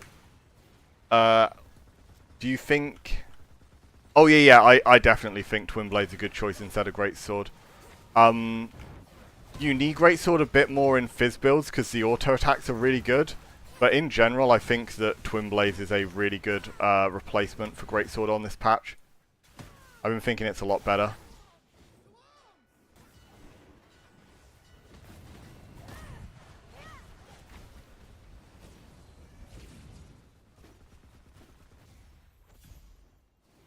Right. B. +1 for Pancake.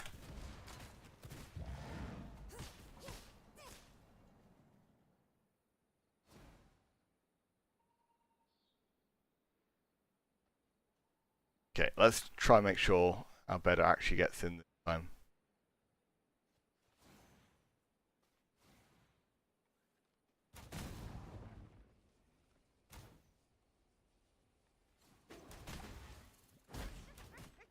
It's like actually not letting me teleport him.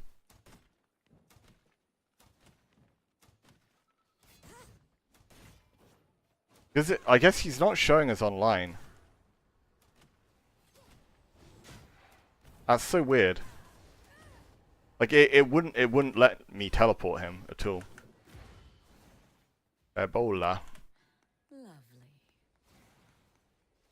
Greatsword's just too good in open world. I think I was running a... Yeah, I ended up last wipe, I took Greatsword off bar to run it for Twin Blades. Because you can still get the mobility from Twin Blades. But it's still pretty good. S-Bonsai. See how the teams are looking. 14. Oh, and... Alicia.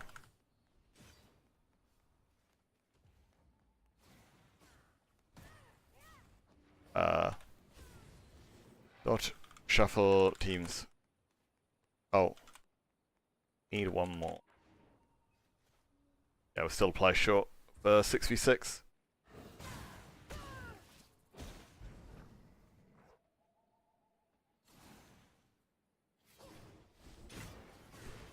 Grab one more, then start.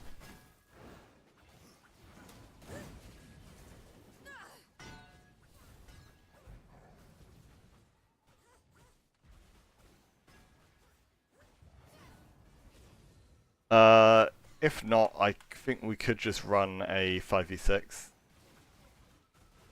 A full team. 1, 3, 4, 5, 6. There you go. Yeah, we'll start that.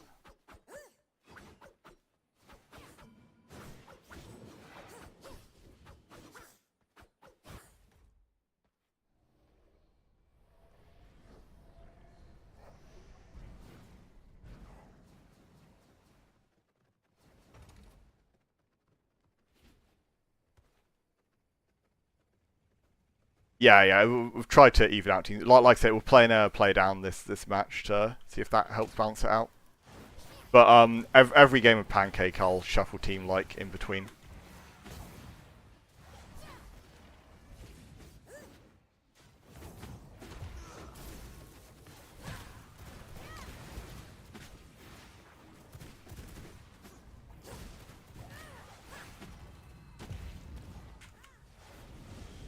Oh, you're kidding me. I didn't actually take any perma damage for that though.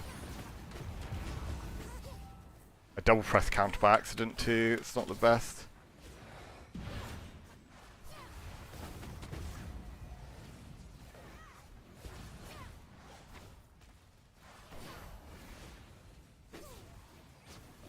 Oh no. Oh, that's not good.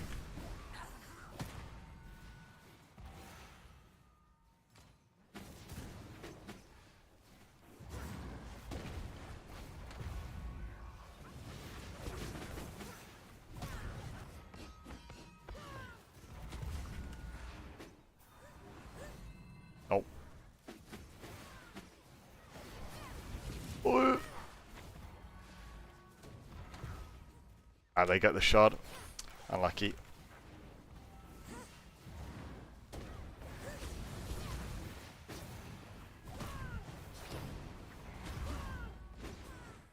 It's sad as well because we win the fight just after. It's just too late at that point there.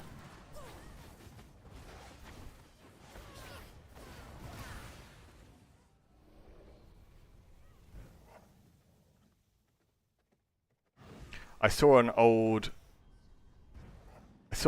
Gloomrot short on Void use. Oh yeah, if Void was in its like Gloomrot state on this patch, the game would not be playable. Because Void was a much better spell at the time, but the meta was not good for it. 'Cause it didn't have like anything that properly enabled it. Like it's like Warrior Blood was borderline essential at the time. But if it was in the Gloomrot state in this meta, then my god, the game wouldn't be playable. Same goes for Crystal Lance at the time too. Really obnoxious. Void more so, because it's like more spammy, but Crystal Lance was like pretty broken too.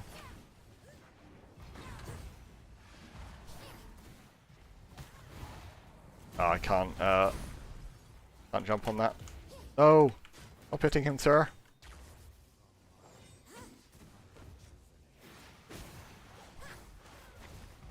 Get away from me!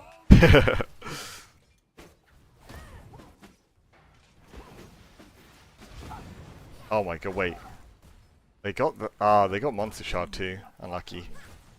Need to somehow get Angram here.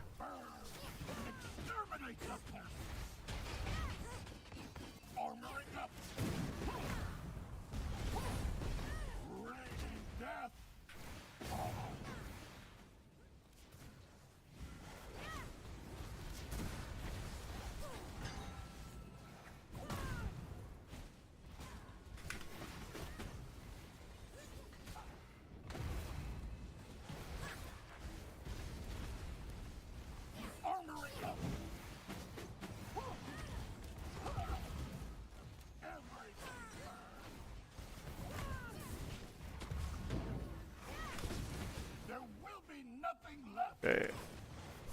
Oh, Angram, don't do this to me, man.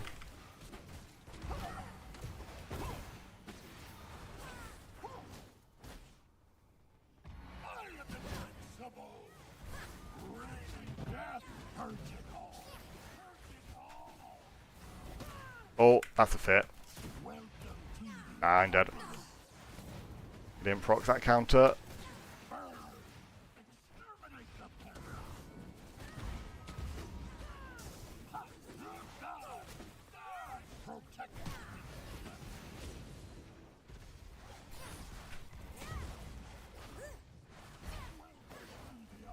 Crap.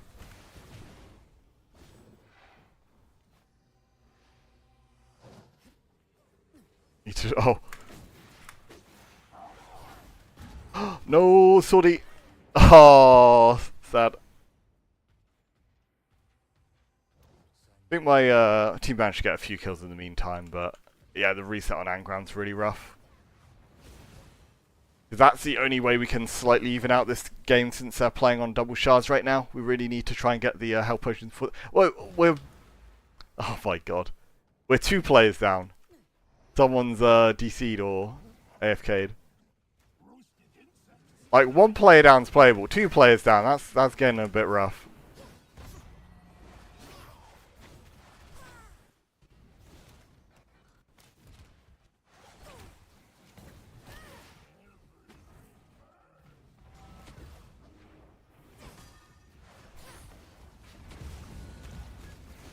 Oh no.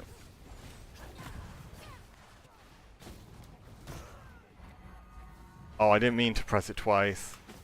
Crap.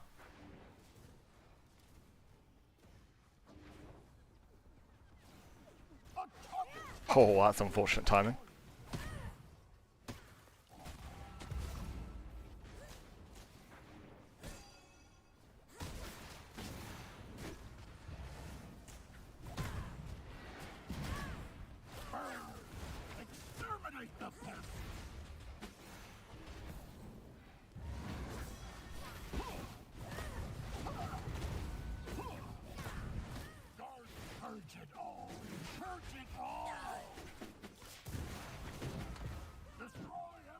Oh, I'm dead. Oh, the swordy too. And yeah, they got our boss in the meantime as well, even when we're just way too many players down right now.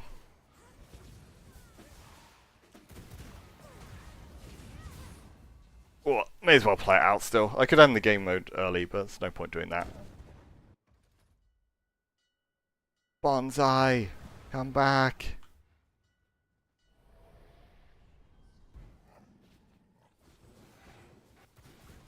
Oh. Oh crap, he's not triple slash it.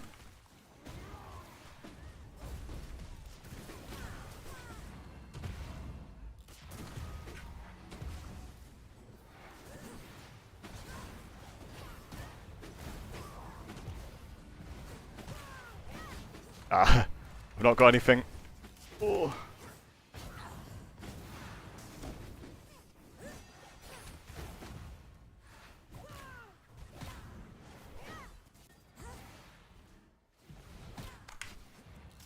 Ah.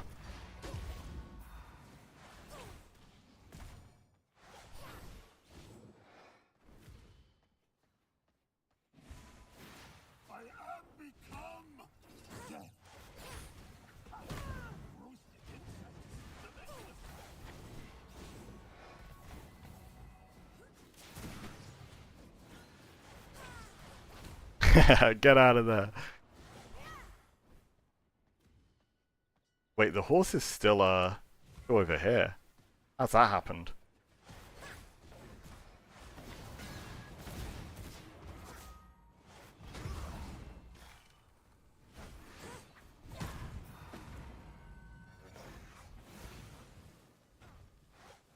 Yeah, oh god. It avoids hitting harder than ever when they're that big, like, I don't know. Can't avoid them. I think, you can probably move faster on this patch. Like that's messed up to think. Like, at the time, Void was like... It was good, but it wasn't that good because of the fact that you could actually just face tank them. I'm not kidding. You could just eat Voids, like, endlessly. If you had Aegis, then there isn't much that Void could do to you.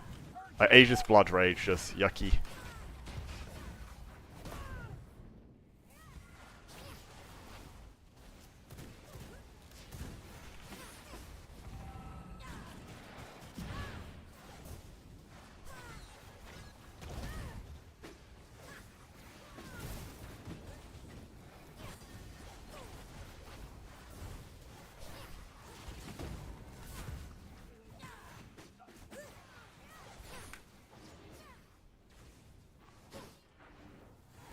Ah, no.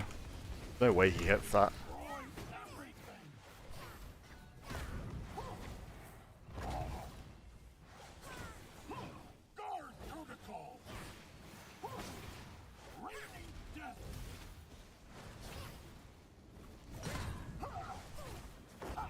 Oh, that's someone else.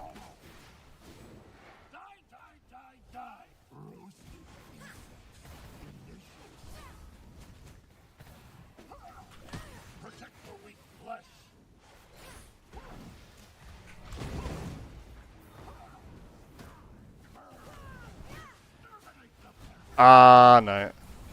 That took me out my dash as well. Ah, GG. Ah. Like, yeah, if I ever miss my first Chaos dash when I'm like 1vx, then that's like the easiest way for me to just be like killed immediately afterwards.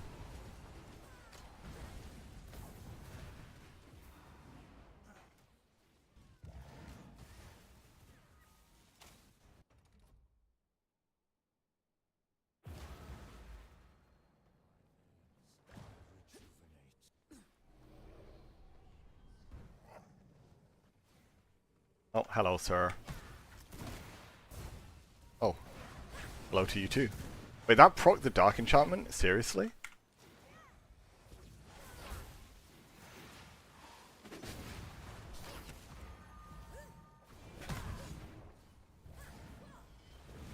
Holy.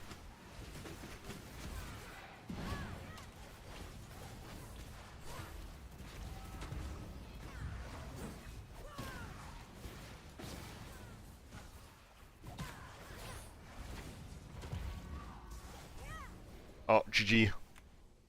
18k damage though. That's pretty good for this build.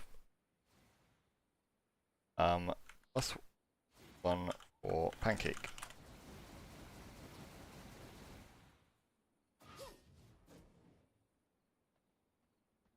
Heretic Mantra.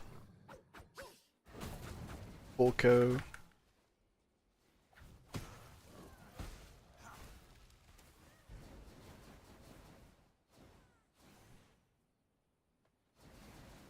Okay, I think that's everyone for now.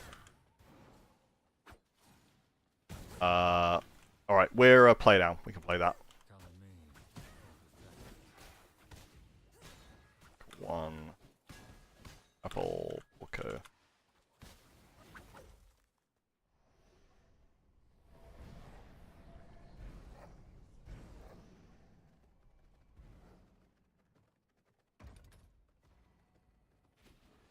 Yeah, if the last game was 5v6 and we weren't down like every buff, then we can play it. It's just, well, once it gets to 4v6, that was too much at that point. I'm not sure when he went AFK, but can't play that very easily.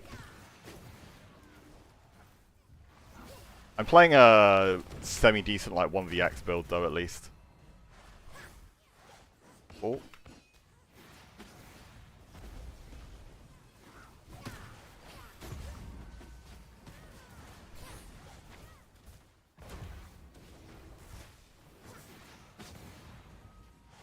Nice.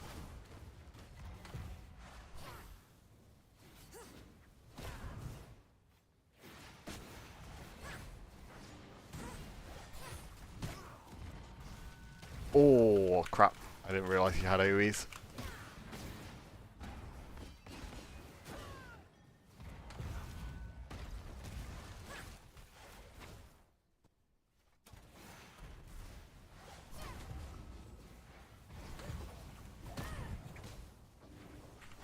Hello, sir. Oh. I should know as soon as I see the puddle that that's a corruption build. Potentially double counter.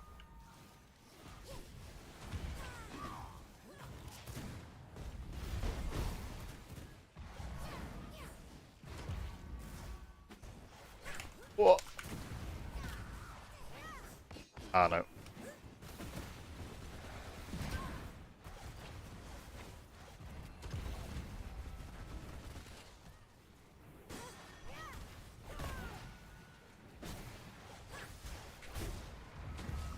Oh. Ow. I think the turret hit me for like the most there. That's a lot.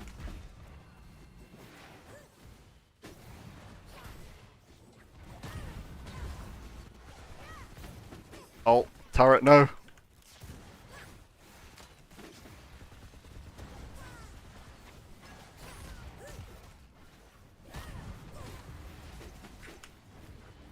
No. You saw on the dash. Heyo. Spar Ragmus free. Good to see you. Do you like Rite/Trance or Cold Snap Discharge double counter better for 1vx? I think Rite is the best for 1vx. Trance is like good for escaping 1vx. It's not good for like killing people 1vx. And same goes for sort of like Discharge as well. Like Discharge and Mistrance aren't as good for dealing damage in the 1vx. Cold Snap and Blood Rite are the two like really good sort of 1vx counters. Oh, he got it. Oh wait, he's on double offensive. I can just run at him. Oh, he died to PvE. Funny. Oh, they got Monster Shard. A little rough.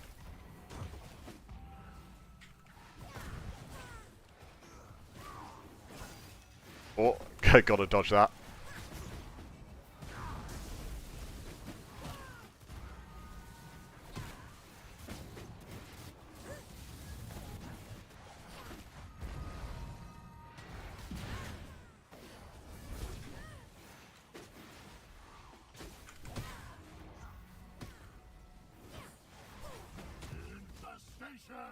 Extermination!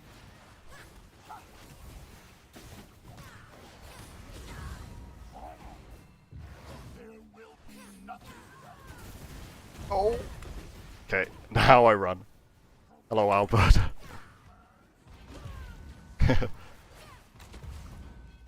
Okay, get me out. They want me. I think I'm faster though.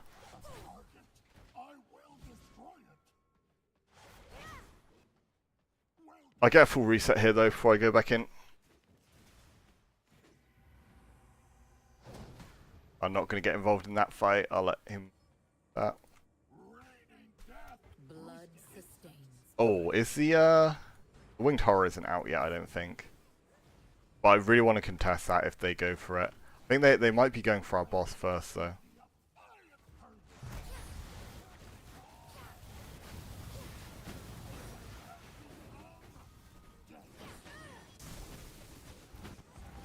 Ah, crap.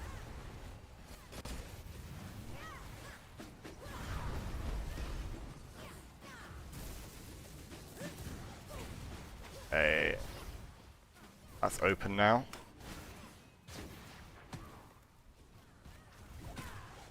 Oh no, the freeze landed.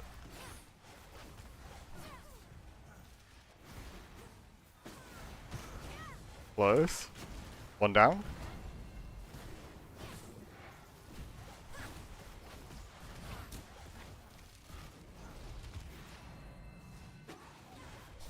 Nice, okay. We can potentially get shard from this.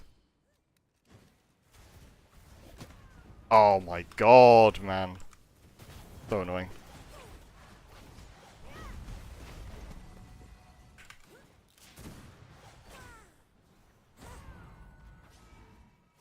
If we get this back, I'm happy.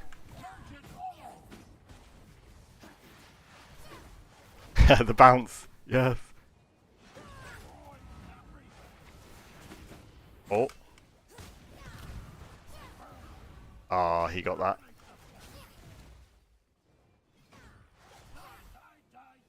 Winged Horror? Gimme, gimme. Yes, it's back. There we go. Okay, we've got an even game now. They might get our boss first, but having like the even on shards, and more importantly, we got the Winged Horror. That's a huge deal.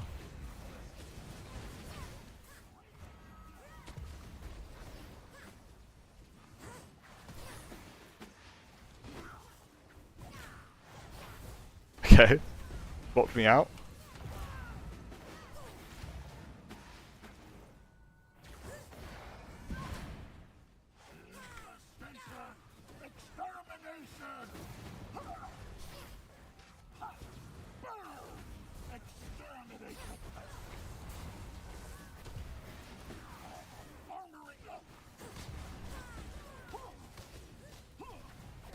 Nice.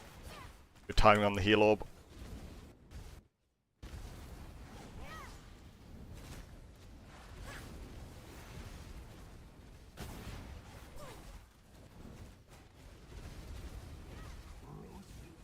Oh, yes, yeah, I did answer.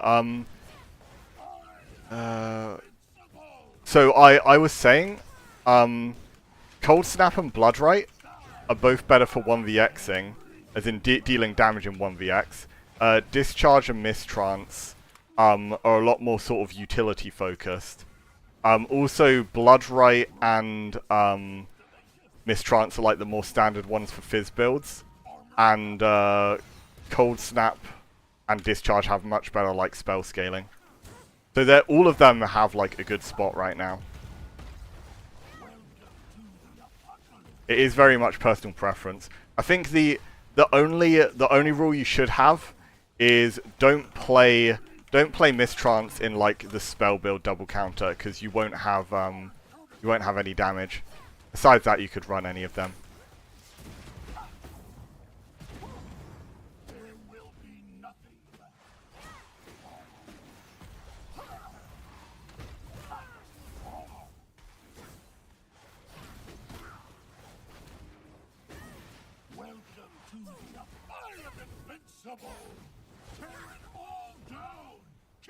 Ow, he did so oh my god, Angram is destroying me. He did so much damage there. Like when he punches. Oh, he just died to the ghost. That wasn't even me. But yeah, Blood Rite does it. Like, Blood Rite is just super broken in general. You can play it with the spell version, you can play it with the Fizz version. It's a really, really strong spell, full stop. Like I said, I think Blood Rite's the best spell in the game. Just because, like, it fits into any build if you want it to.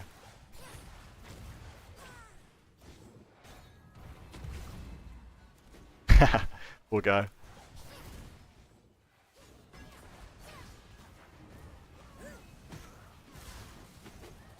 Ow.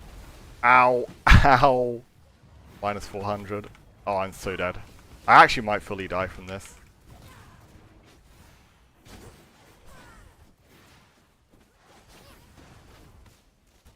At the very least, I may as well reset my combat here to get the full heal. Oh, Blood Rite into Axe Q. Yeah, horrible stuff. The Fizz build special. If you ever proc a Blood Rite, you just die. Goodbye health bar. Would you ever run Rite with Cold Snap or Discharge? With yeah, with Scholar Corrupted, you either play Cold Snap, Blood Rite, Cold Snap, Discharge. I think you really want the Cold Snap. You could play Blood Rite, Discharge, I guess. But I think Blood Rite Cold Snap has the most 1vx potential. The Discharge Cold Snap's probably my favourite though. Because you can't get kited quite as easily. Because the one downside the Scholar version does have, it's harder to cap out move speed. I think you can cap your move speed too. Oh. You can cap the move speed, but I think it's a bit harder, if I remember correctly.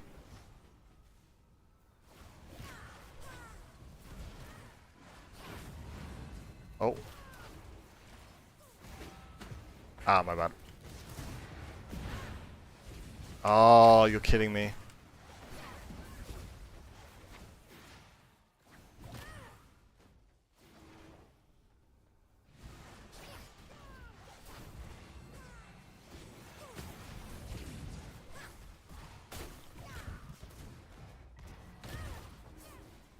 You gotta be careful of those ghosts.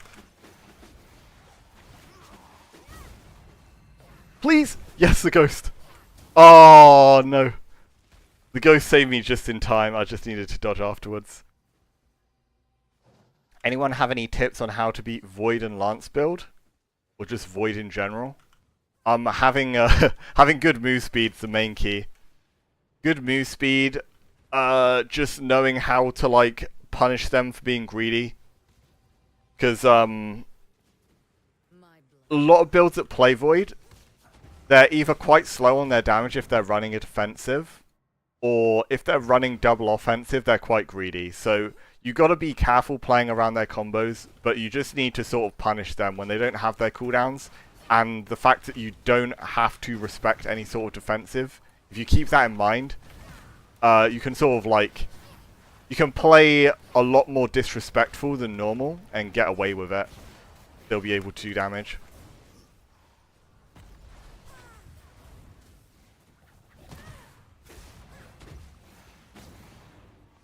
Okay.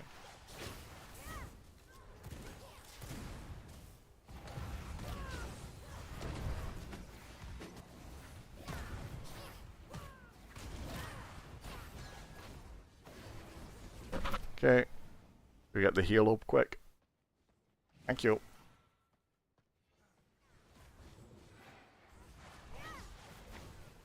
I get the other heal orb too. Get topped up.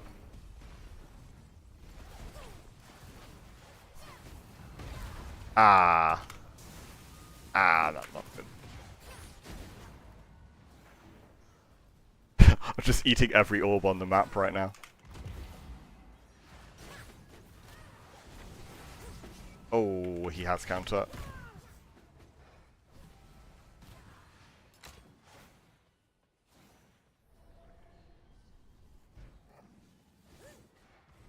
I suppose the answer is... yeah, to be... like, part of it genuinely is that when it comes to Void, so much of it is just like a skill matchup of being able to play around it. But it's super obnoxious. That's why it's like so common among new players too. It's like a really easy spell to use. And you have to be like really good to be able to punish it. Oh, crap. Ow, that hurt. Oh, for example.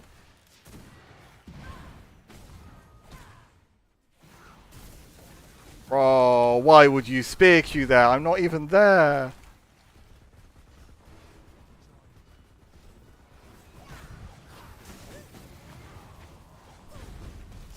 Damn, that killed.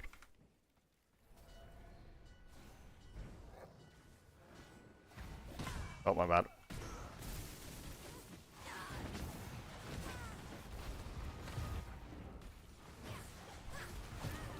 Oh no, I don't have anything.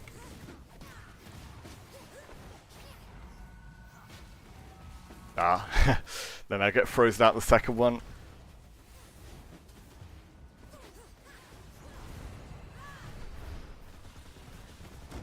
No. Oh, I didn't realise they just got ours in the meantime.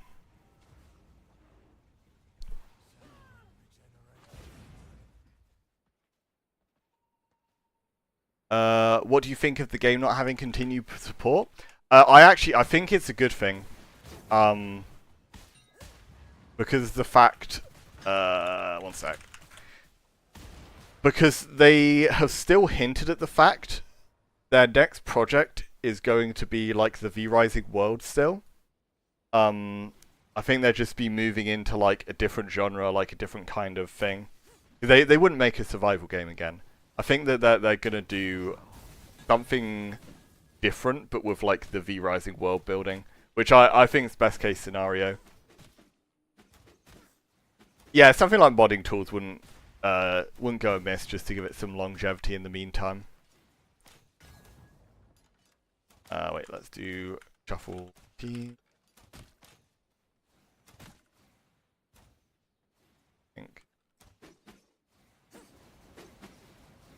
Okay, we could play this. Let's start. Pancake 1. Chapel Asher. GG's Okoimoi. Oh wait. Wait, were you about to head off? I think you are off team, right?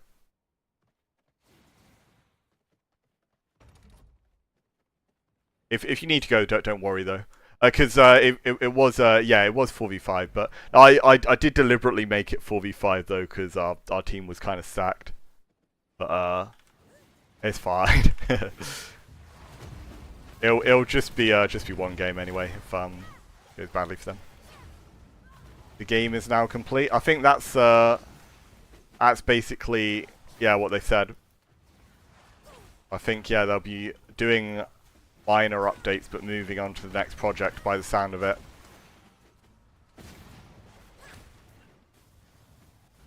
Yeah, I don't know. I'm excited for that. I think that's more hypey than just hearing like, oh, we're gonna get another sort of like big update in a year's time or whatever. Because I think it would be hard to regenerate the hype from another update to this game compared to like if they were to announce an entirely new game. I think that's going to generate a lot more hype. Because when a game's been out for so long, you can only revive like the hype of it so many times without like completely reworking it or just having a absolutely ridiculous success story. If not for that, then yeah, you'll be pushing your luck, like trying to get too much from like too many updates on the same game. Especially with one like this, where it's it has like an active life cycle like shortly after updates, but without it being what's it called, live service. It's not going to retain players aside from when it gets its big updates, and you can only do big updates so many times. Nice.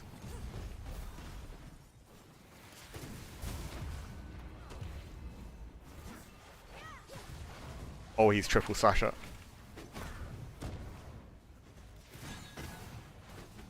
No, you need to stop hitting. About to have counter up.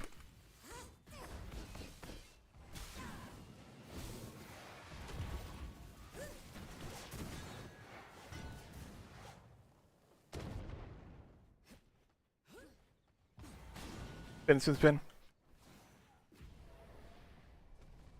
Surely Battle Rite 2, yeah.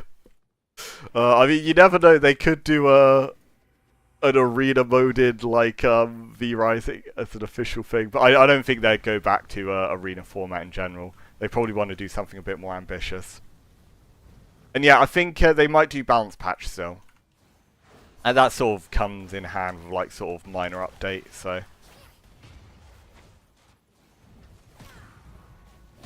if they added even more PvE progression, I'd lose it. Yeah, understandable.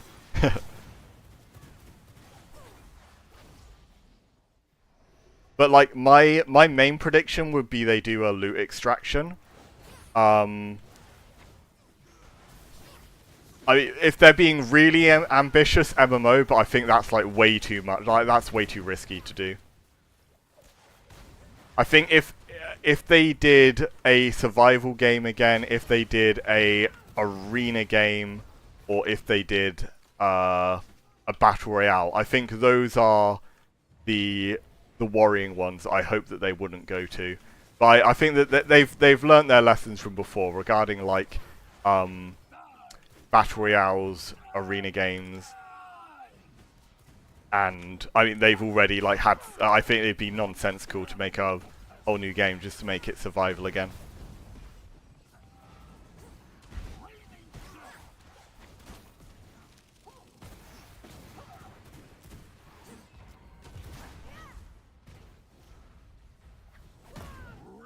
Yeah, that's the thing. They don't have a big enough team to try and do an MMO. Like as cool as that would be for like this kind of world, it's far too ambitious for like a small team to undertake, and it's just far too risky. Like there's part of me that'd love to see it, but I think it'd just be too much of a risk for sure. There is aside from a full MMO, there is also the option of what's the game called? I think it's not Wave. What's I gone blank on the name. There was a game in early access recently that basically like semi does an MMO without it being as reliant on like player base numbers. I've completely lost what it's called though. It's I'm drawing blanks on it. But yeah, basically it's basically like an MMO where they filed it down to just being the like Mythic Plus mode from WoW. And if they did that on top of having like sort of raids and like a PvP side of things, that could be like really cool without having to like properly commit to doing a full MMO. I think it worked really well with the kind of like the boss designs and like the world they built and stuff. It would be cool to see.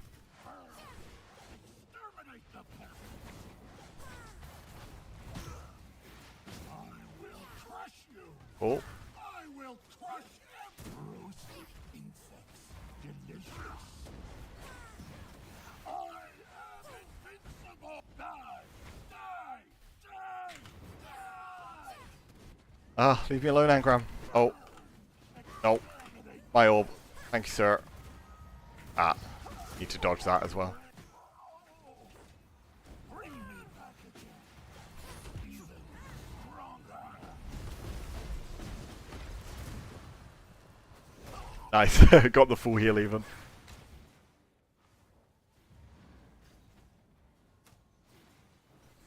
I honestly think the balance on this patch isn't too bad compared to the other ones. Like, the stuff that's broken is really broken, but there's more viability than there has been on, like, any other patch. There's, like, a lot more things that are viable. Every single blood's viable is a big deal. There's, like, a really close matchup between spell builds and physical builds. So even though you have, like, these balance outliers are absolutely ridiculous in what they do, I think with the amount you can play, it's a lot better this patch, in my opinion, in that sense. I know it's going to be objective. Like if you prefer things being a more vanilla but fair, then you're probably going to like the other patches more.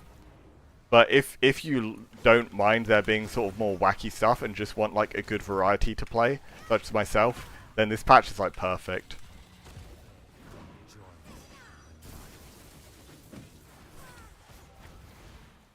Oh, gave him his counter proc. That's not fair.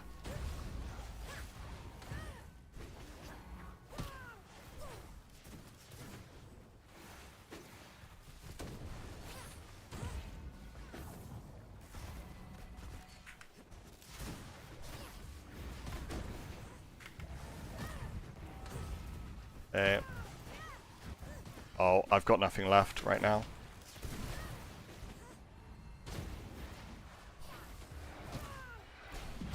Nice, good heart strike. Super winnable now. Freeze is pretty bad, but good iframe by him too.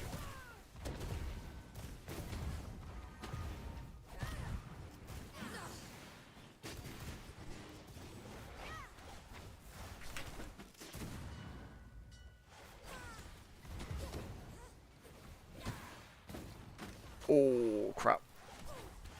I don't mind, he messed up.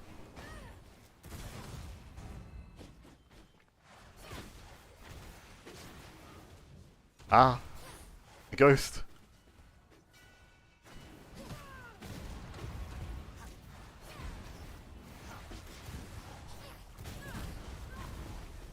Oh, they didn't go for me, surprisingly.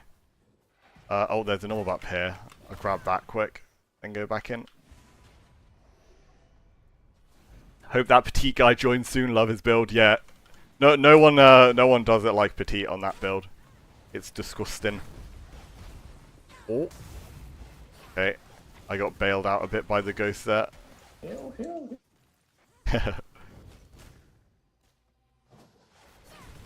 Yummy. Just get combat reset quick.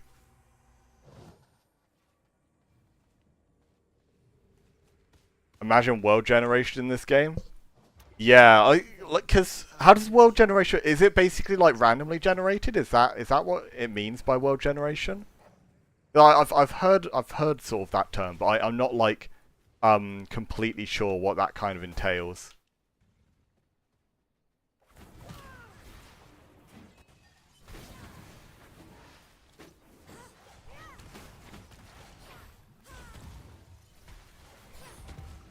Oh my god. Machine gun.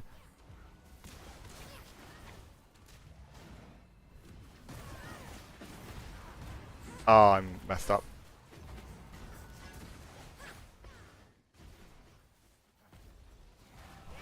Oh, sorry. We got it. Ow.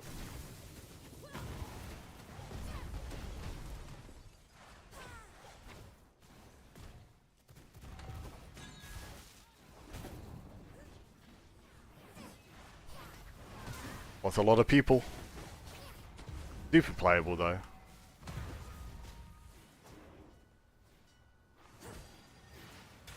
Ah, no, I messed up there though.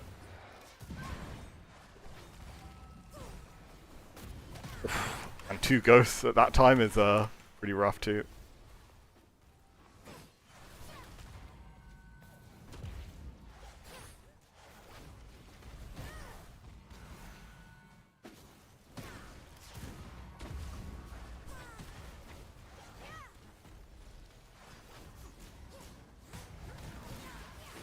Come here. Orko. Got him.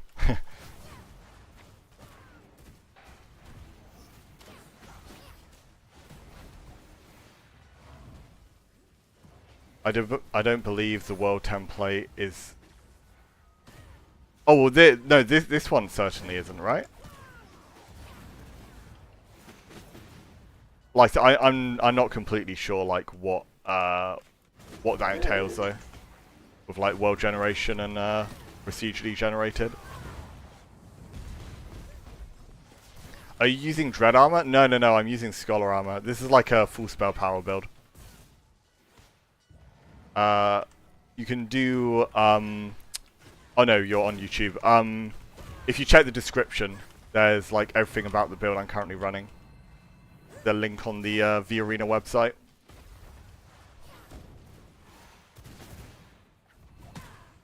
Ow.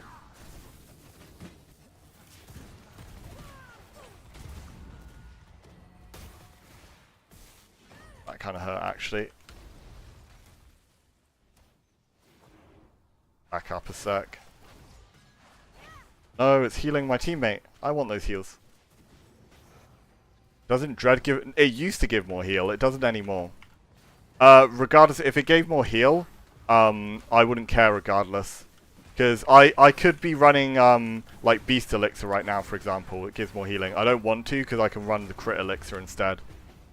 Like, the build has so much healing already, the idea is you want to make sure it has decent damage still as well.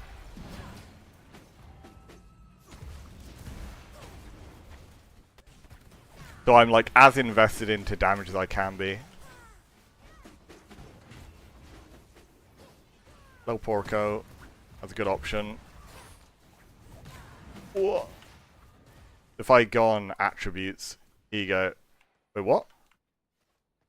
Oh, I'm overcapped because of the Winged Horror Shard. Yeah, I'm maxed out spell power, chance, and not quite power. You need the Frost passive to reach the spell crit power cap. Which, if you're not running Frost spells, just isn't very efficient to do. And I should have... Do I have max spell CDR? Not quite. But I have really high on, like, the free cast and stuff because of Corrupted Blood. Max move speed, too. So a lot of my survivability comes from the fact I'm just stupidly fast as well. Oh, my bad. That's on me.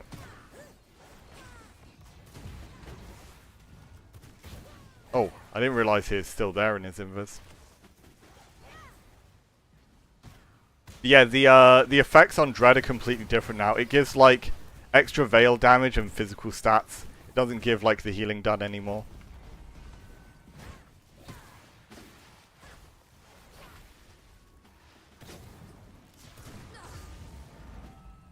Okay, I've not done well in this fight. Nice.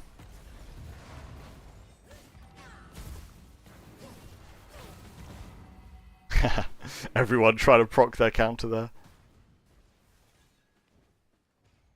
I wanted to thank you for this website post. Builds, you link in vids. Oh, nice. No worries. Oh, yo, Ikomoy, thank you very much for the sub. I appreciate it. Chapel 2 Spooder, Chapel 2 Spooder. Yes, the best emote on Twitch.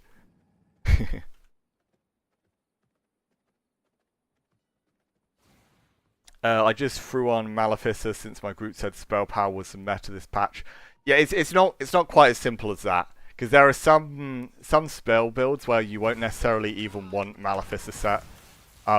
It's sort of there's like a couple conditions. You play it if you're a spell build that one cares about crit and 2 isn't taking enhanced conductivity. If you take the enhanced conductivity passive, which is the lightning one, that makes you be able to proc static from spells, you're not able to take Maleficent set if you do that without wasting a ton of stats. You need to kind of play a hybrid build or something if you play that. Yo! That Nerson, thank you very much for the 5 gifted. Very kind.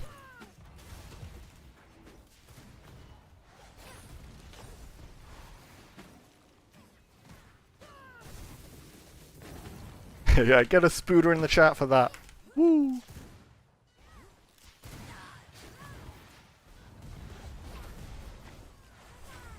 Oh, I might be dead. Oh, yeah, I'm dead. Oh, unless... Oh, I missed my dash. I suck.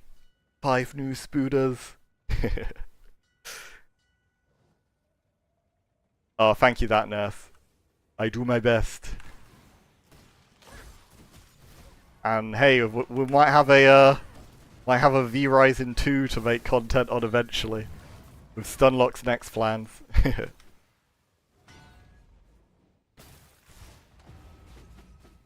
If it's like another like V-Rising themed thing that has Stunlock combat still, like I'm almost certainly going to like it.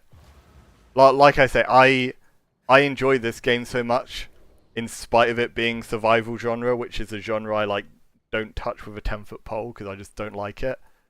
I still enjoy the game regardless of that. So if it's a genre that I think is cool as well, then damn, I'm going to be playing twice as much.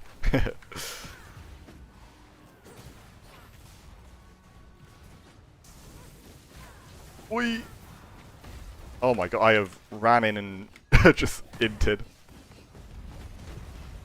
Oh. Got him.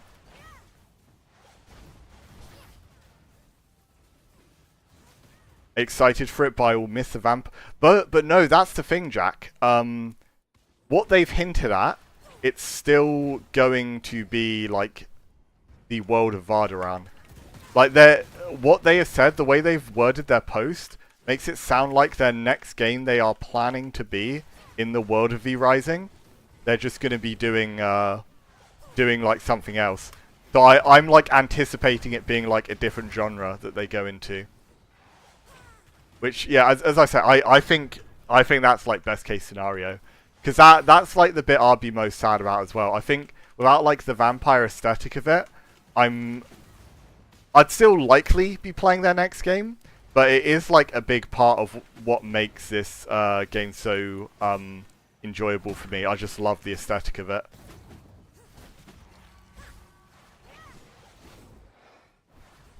Like all the characters, like enemies, everything, like all of it just looks so good. Oh. But it makes sense for them too, right? Because they're doing something quite different with their world building of V Rising. Like it's still sort of it's like the whole vampire part of it's generic, but they definitely have like their whole own twist on it that makes it interesting. And I definitely think that the lore-wise, it's like a lot more interesting than Battle Rite was. Like Battle Rite felt like the most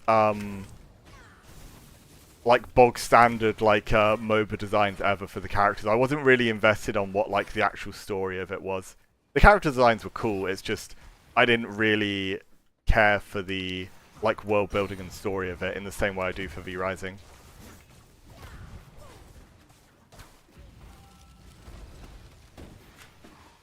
Oh no. Oh, was that okay? A double heart strike. It should be good enough to not take too much damage. They don't see me.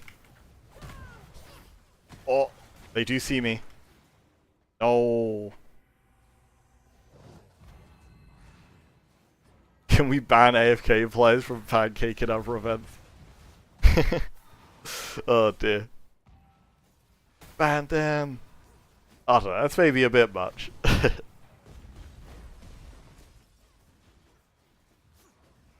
yeah, the thought they put into the boss's backstory and all that. Yeah, honestly, like they have like so much character.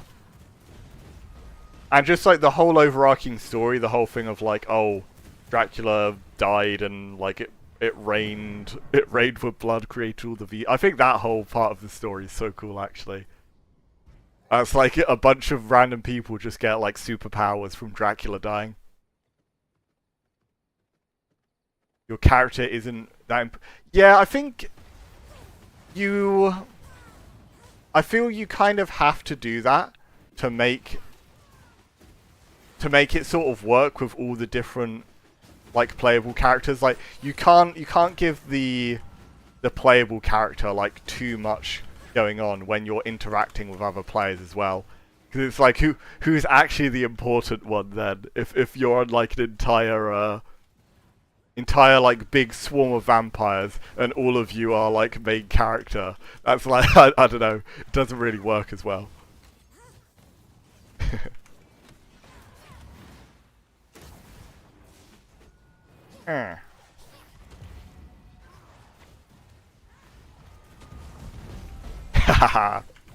Oh, it's so satisfying to get like the blood right proc, then just stand in the middle of Arctic Leap.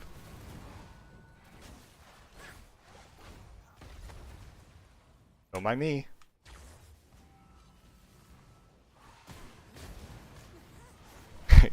Get the horse a little further.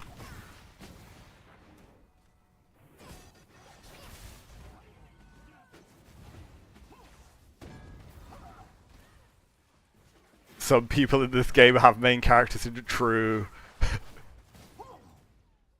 It's my turn to be Hokage. It's like, I don't know. I've never really got that though. I think it feels like a lot more appropriate if the playable characters aren't made out to be some kind of like, yeah, godly figure. I think that's kind of the problem that's happened with WoW's writing. I feel like ever since the playable character became too important, it just feels like so out of place in the writing. GG's. Going to swap some Battle Rising. Let's see, Battle Rising free or Battle Rising. Each one is unique enough that it doesn't feel recycled. Yeah, that's the thing. Like the playable characters have like a lot of it's got like the good level of personality where they're like generic enough for like anyone to make their own thing of it, but it still feels like it's your own character. I think that they do a good job as well of like giving it a few voice lines to make it not a complete mute character, but having a few voice lines to have it like a bit more personality there as well. Oh wait.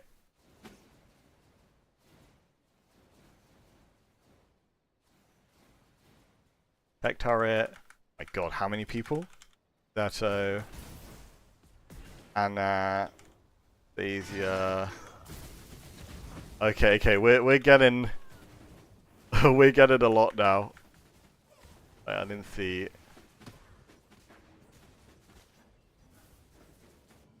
Burrito.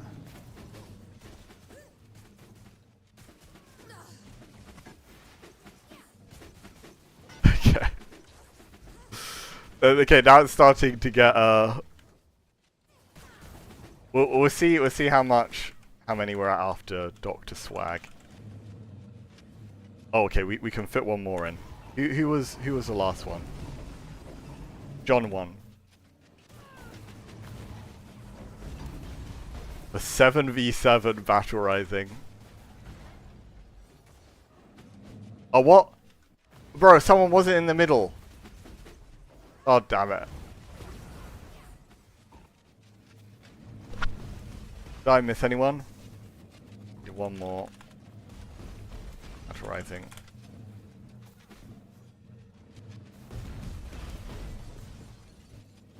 I wish I was EU. Yeah, I think EU in general has always been like more active with Arena. And it's a shame as well because the game's like a bit more tricky to play on ping than it used to be. Okay, we'll play. Okay, yeah, we'll just play down a player. Oh. Battle Rising 3. Double Seto.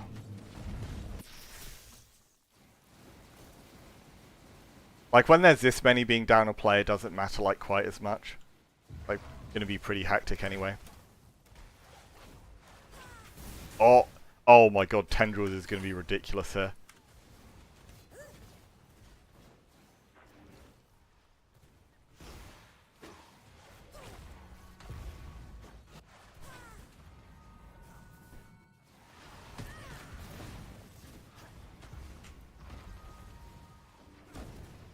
Oh, okay, Seto's not triple slasher.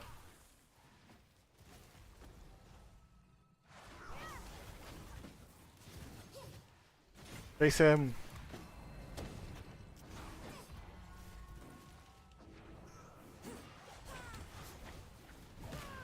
Oh.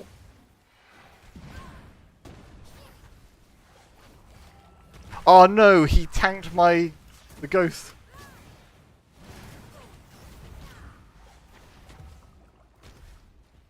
Yum. My orb. It's so hard to tell how the overall fight's going when you're playing this mode and there's this many people. Because there's just so many on each team that it's only when you get to like last one left that you're like, oh no, this hasn't gone very well.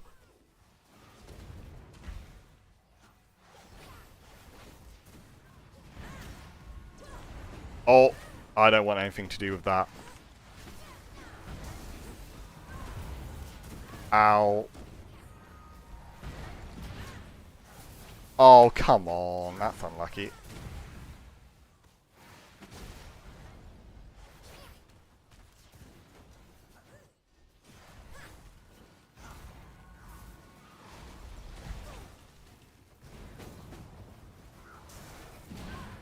Oh, whoops. I tried to get Seto as well with that.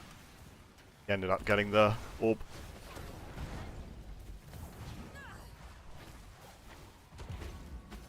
Yeah.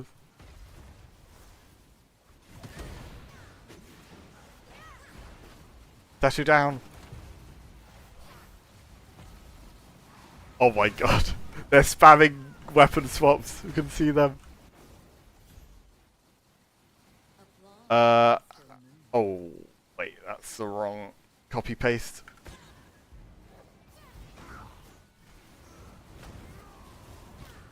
MV.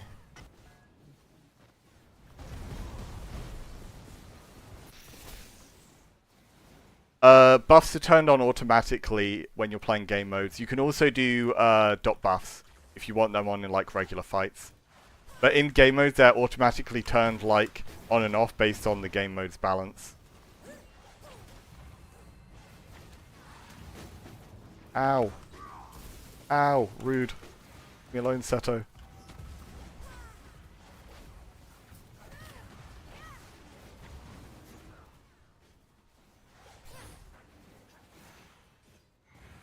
Oh, my bad. Make sure to counter that, sir. Oh. There is no way he, like, doesn't bite on that, though. Can't even remember what the interaction was. I was surprised by how Seto reacted.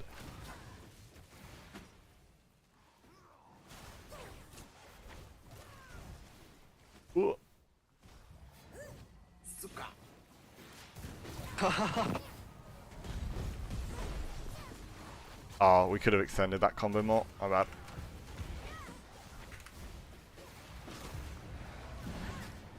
I got one. Not the end of the world.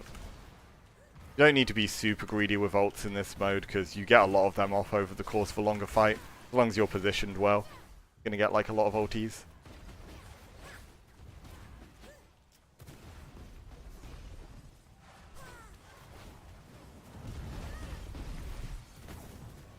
We got it. There's an ulti back. Oh, hello.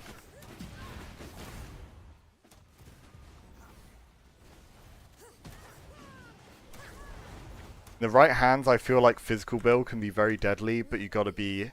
Yeah, for sure. You need to be, You need to be good with it, but yeah, it is really deadly when the right person's playing it. It's because of just how flexibly it can play. It's really strong at long range, it's strong close range, and it can play into like any matchup pretty well. Oh, get me out. A little heal. Fought against Magic build, Dracula and Rogue 2, he had Lance and Mistrance. Sounds like it's a bit of an off-meta one. Sounds like it could work though. I think Mistrance, I'm pretty sure, doesn't combo into a Lance anymore though. So it's like weaker than it used to be, that's for sure. I'll just piece out of that. Oh, they got it.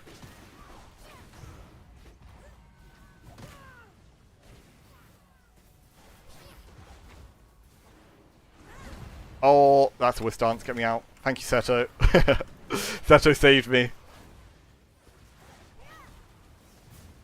Ow. And then he hits me for a lot. Oh, now it's bad. Okay, we got that orb though, I'm pretty sure. Can't drink pots in this mode. On option. Kind of why having like your own sustain in this game mode is so strong. Because you're not going to be able to heal off like potions and stuff in the way you can in Pancake. You still have the middle orb and the side orbs, but it's not enough by itself. Looks like they got a bit of a lead in this one. Nice. Holly. Damage. Ah, no. Finish it though.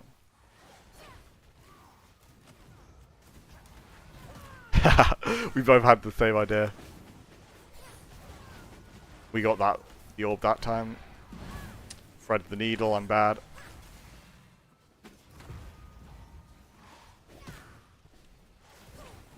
Okay, this time I don't have anything to dodge it. Went for Envy though instead of me.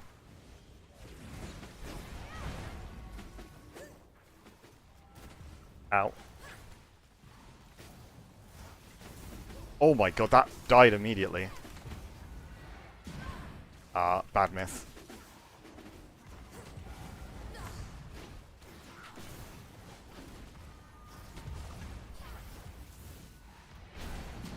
Okay, Heart Strike on 2. No! Come on, I can play that! Oh, as soon as that Heart Strike pops, if I get to a 1v1, it's so playable. These fights are close though, should keep these teams for a bit longer.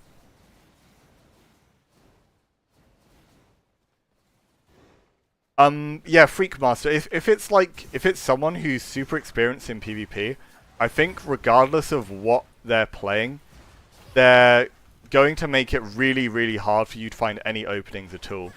Because anyone who's like a strong PvPer in this game is just going to be like really well disciplined and good with their cooldowns in a way that's like really hard to ever give you an opening. Bro, I've just got myself killed already. I need to try and get one of the side orbs or something. I don't know.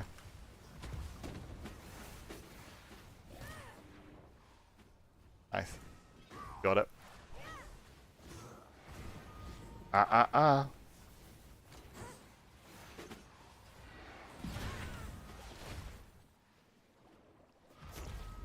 Oh my god. I think that's probably deliberate by him, to be honest.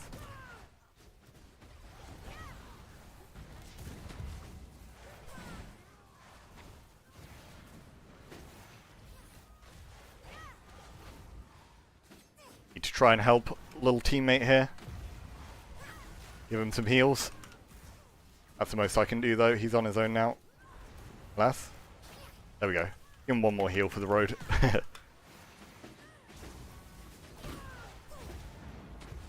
Ow.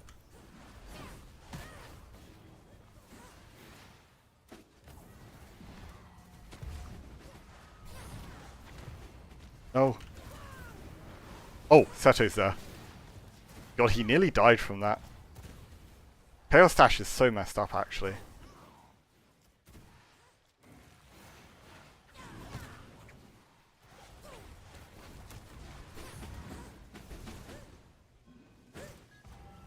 How many hours do I have? I think like 1,700 and something. Most of my time's been in Arena though. Like a lot of people have higher playtime than me, just because they've played a lot more of open world. Because wipes are a lot more time consuming than Arena is. Oh my god. Who was that? Just got completely chunked from the get-go.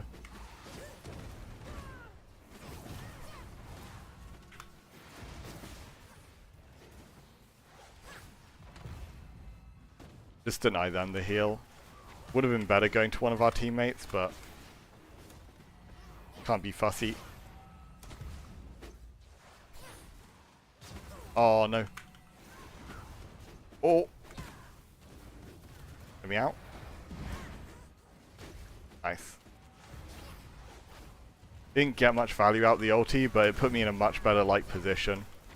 I can just kind of free hit now for a bit.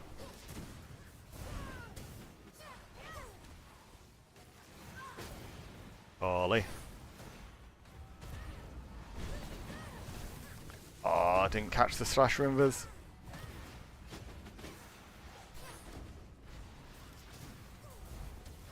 Oh, that's the second counter.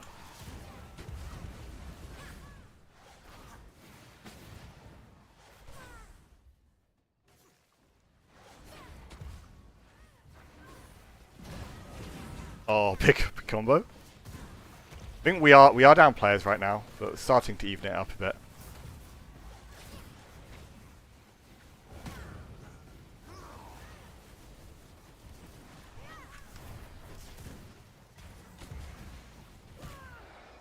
Wow.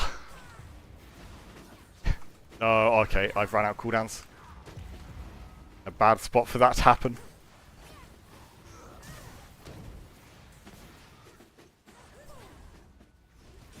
Okay. Miss.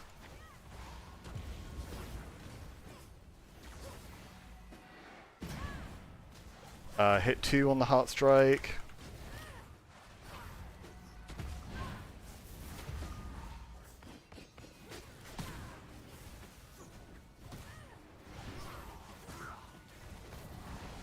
Oh no. There's far too many of them left. Damage was it. 5.4k still. Bad. We lost one like really early there though. Oh, it's Envy actually. Yeah, losing Envy right at the start is really bad. He's the other big boy of the team. And we are one player down overall, so we can't afford to lose numbers like that early on.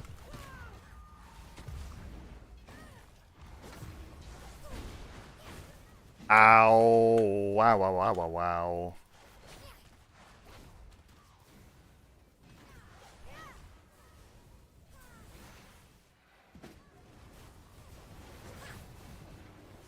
Hello, Seto.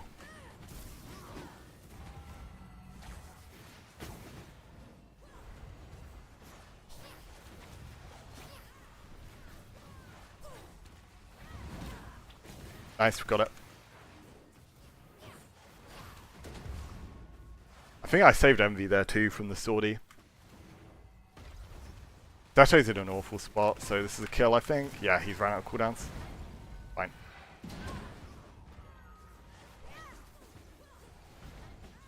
Okay. I may as well deny the healing orb. Oh, the arena only players are cracked. Will you be playing the V-World wipe? I think we should be. I'm hoping we are. It depends on if Biscuit wants to, but even if we've not got the usual squad, I'll be tempted to like try and figure out a squad to play with for the wipe, regardless of if we have the usual. But fingers crossed we get the full team with Dewan, Biscuit, Chipset.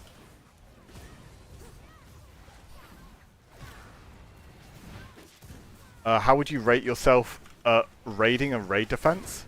Funny enough, I think my playstyle is actually at its best in raiding.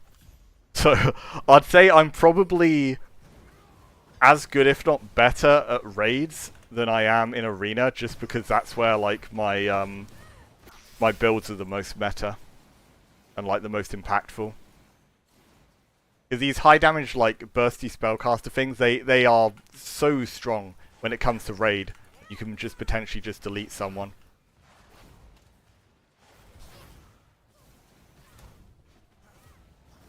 And yeah, I think you need some level of awareness in open world, but as long as you have a squad that isn't just arena players, you're fine. Like, I don't know a huge amount about like overall open world stuff, but because like the rest of my team's like really knowledgeable, it like makes up for that. Because the way you play fights and everything's just very intuitive still. It's just you're gonna be completely griefed on progress if you're an arena player. And having teammates that know what they're doing completely negates that. Like once arena players have their full build, they're going to be like strong players in open world.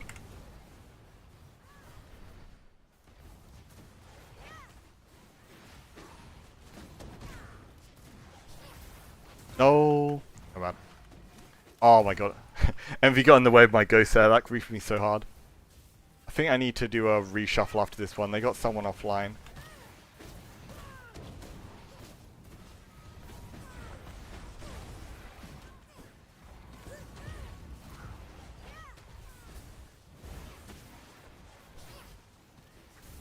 No! Seto got it again. How dare he?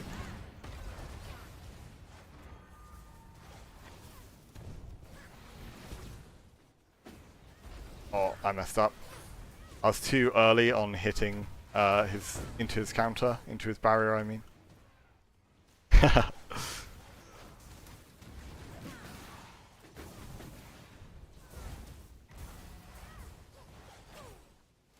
I've not taken any damage when I got hit by 3 polarity shifts back to back.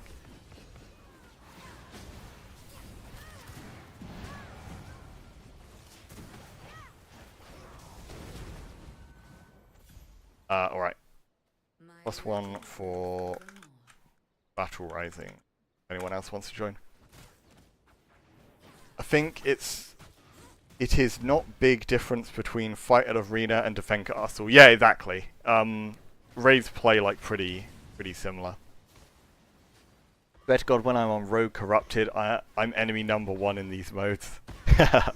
Yeah, you will die pretty quickly if you're caught out on those on that build. Let's do a team shuffle. Magic OP, true. Though you don't want everyone on magic build, but yeah, it's so much stronger this patch, relatively speaking. Have you played physical build? I do play a bit. I'm a lot better at magic builds though. Like I've never been very strong at playing phys builds, because the thing is, I was playing magic builds throughout the time where physical was meta. So now that it's like actually even between the two, it'd be silly for me to like start playing physical now. Okay, dot. That's alright. Let's swap the map to Apple.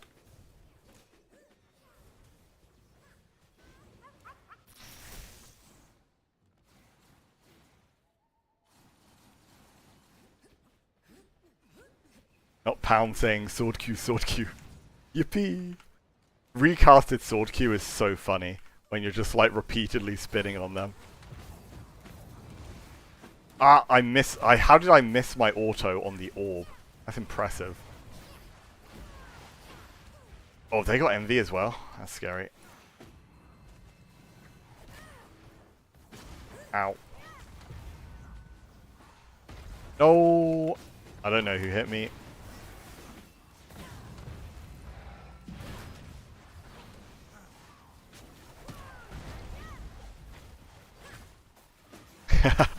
Okay.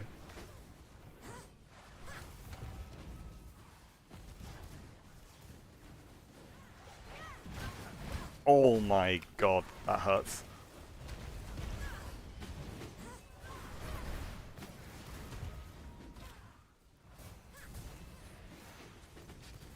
Got it.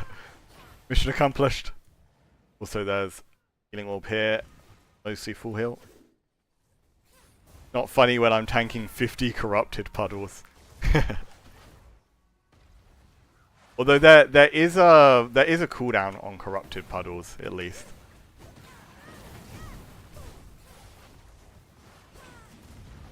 Like if there was no cooldown on corrupted puddles, you would get hit like a million times during a spear queue. Oh. Well, the Biggie killed him, the bounce.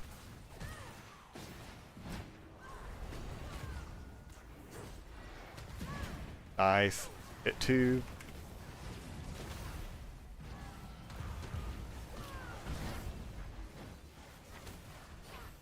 My God. You kill ice blocks so quickly if you start getting corruption ghost spawn as well.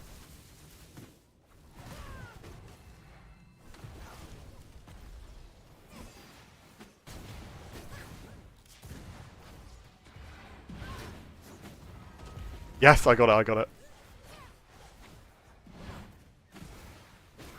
I really like my chances here, actually. Oh, wait, the ball lightning makes me like my chances less. I don't like that. Ah, bad miss.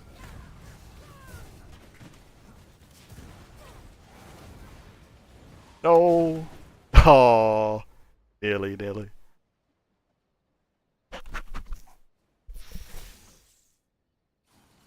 What's your favorite weapon skill? I like Q whip skill and E sword. Yeah, swordy is so satisfying. I've always liked Slasher in general has felt like such a smooth weapon in this game. I think in terms of like how cool the design actually is though, I think Twin Blade's got like some of my favorite designed abilities. Like Twin Blade Q, Twin Blade E both feel like amazing to use.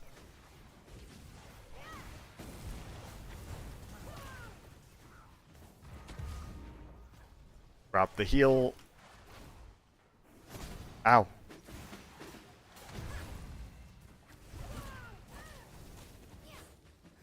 And I really wasn't a fan of the design of weapons in 1.0. Like the longbow and whip were both like really annoying in terms of like what they did to the game. Like longbow made like long range camping a lot stronger, and whip was just so obnoxiously overtuned that like it just wasn't even fun to play against.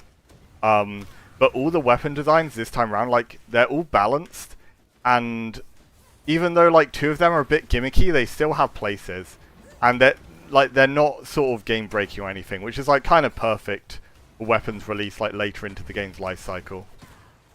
Oh, he died to the fire. Ow.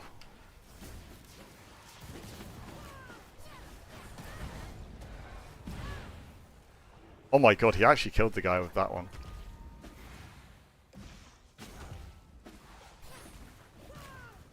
What you said, oh?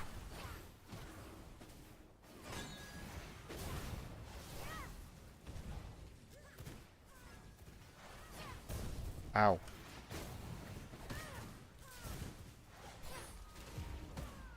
God, that actually really hurt. Got the orb, luckily. Tech turret, look at him go. He's doing it. Me being here makes it a really annoying thing to 1vx though, because I'm just constantly giving the team heals.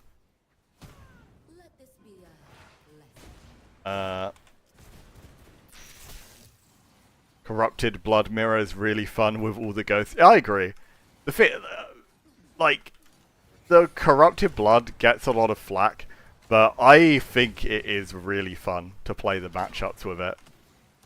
Like, it's super toxic getting run down by Corrupted Double Counter, but the more I play the patch, the more I don't mind it. I mean, maybe that's just Stockholm Syndrome, I don't know.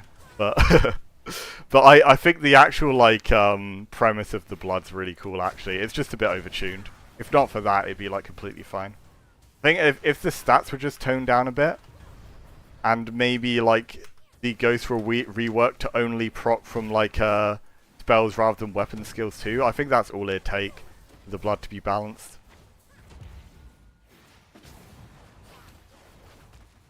Because even the part of it like breaking people out of combos, it's like it's a bit annoying, but there are still always ways you can like combo around the fact that they'll have like the puddles and ghosts. Why do you not use Scythe? I've never really been a big fan of like having Reaper on bar, and there's even less reason to use it now with like how limited the hotbar slots are. But Reaper is a good weapon. I would never say Reaper's bad. I just don't think it's necessary. Like pretty much any time that I can Reaper Q, I could do a Whip Q instead. The only exception to that is you lose the combo out of Swordy, but if you're playing a spell build, it doesn't do much damage anyway.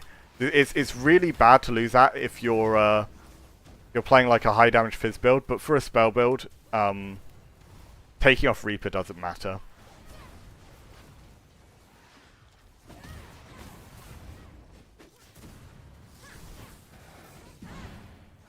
Oh, Tech Turret lost alive again. He's trying. I don't think they should skew it towards spellcasters. Wait, what shouldn't they skew towards? Oh, as in, yeah, Corrupted Blood. No, I think the reason I say only procs off spells is because that hurts counters specifically, more so than spellcasters. But yeah, I see what you mean. The thing is, this kind of build, this wouldn't be affected much at all by that kind of nerf. I guess that is like something worth keeping in mind. But in terms of running two counters with Corrupted Blood would be nowhere near as strong. That's like why I say spells. Because if it was tied to just spells, then you can't proc your counter off the same ghost that spawned from it. It has to be from a separate thing. So most of the time when you're playing double counter Corrupted, you're spawning the ghost with your weapon skills and then you're proccing it with your counter. It's hard to get a good solution because I think that making it so that ghosts just hit counters, for one it's like unintuitive, and two it's just kind of a boring change to do. I think killing off the idea of like Corrupted counter procs is kind of a shame if they did that.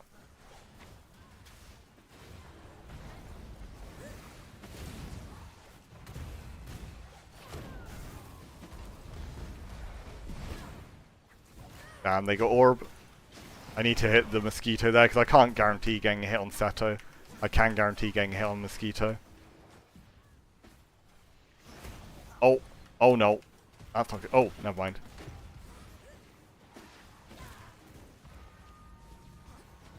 Wait, where'd he go? Where on earth did he go? Got the last hit.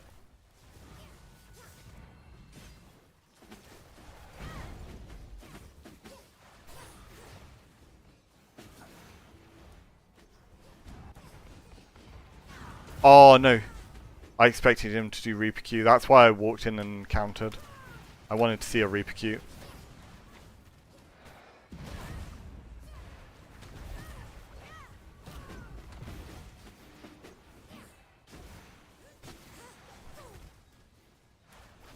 Okay, we're down to a 2v2. Close game.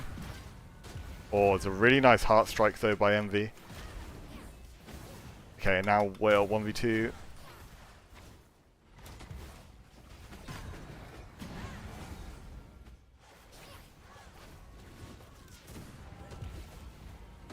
Not bad.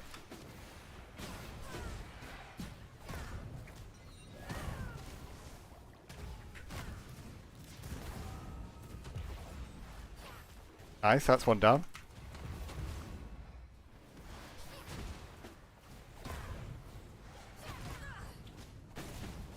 Nice.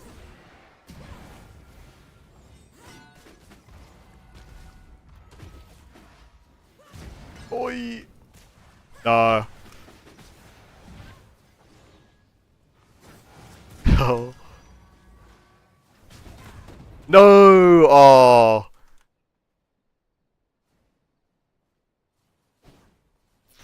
That's a really close one, actually.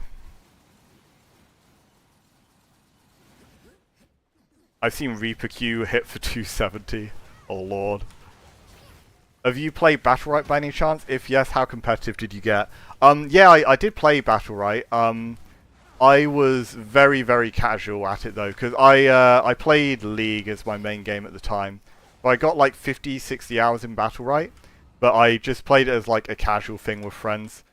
So in terms of like rank, I think I only got to like gold. I mostly just played like normal games on it.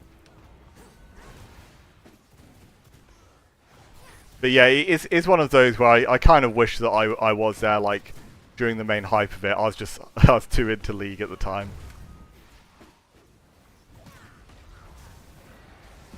Oh, I missed everyone. I'm bad. Eee. Give me this, please. Oh, they got it. Never mind. GG.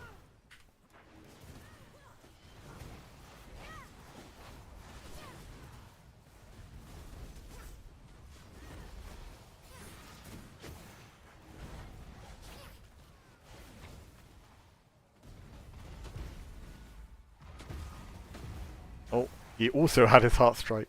I mean, his blood right. There's so many, like, ability names I get mixed up on. Just say the complete wrong one all the time.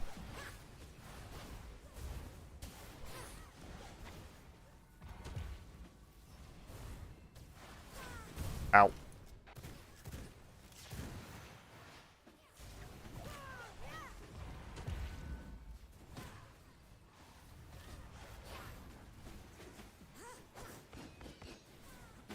Oh, okay, we got it.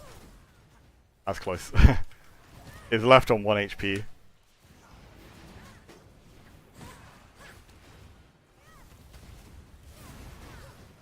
Okay, is it 3v3? No, 4v3, now it's down to 3v3.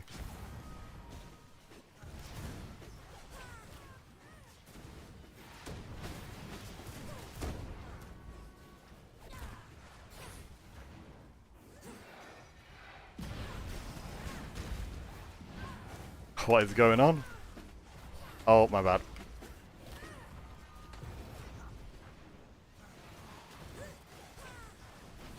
Keep our little teammate alive. Oh, there we go. You make me wish I was here when V Rising was popping off. If it still isn't. Oh, yeah. Yeah, that, like, V Rising's always had this thing where you could catch it again, like, at the start of any of the big updates. But obviously, like, it's sort of got to the point in the update cycle now where it's getting, like, a bit quieter again. And if this is their last big update, then I think it's the last time that V Rising likely gets a big revival until their new game comes out.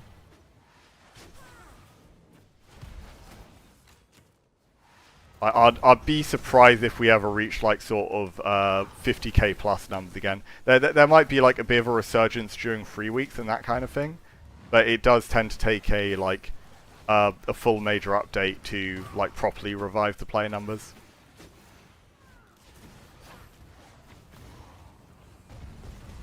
But to be honest, even though I've like played the game throughout all the major updates, I feel like I kind of missed out a bit as well in the fact that I've always played Arena. And so the last couple patches, I didn't actually play open world at the start of them.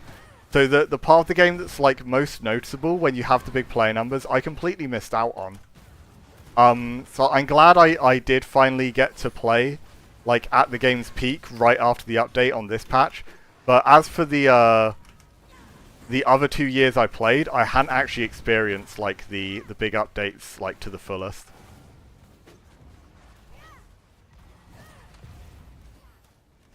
Yeah, it's still definitely popping off a bit. Yeah, not to say it's doing bad. It's just it's at the point now where like the main hype of it has died down. Yeah, it's bound to happen like after like a month or whatever.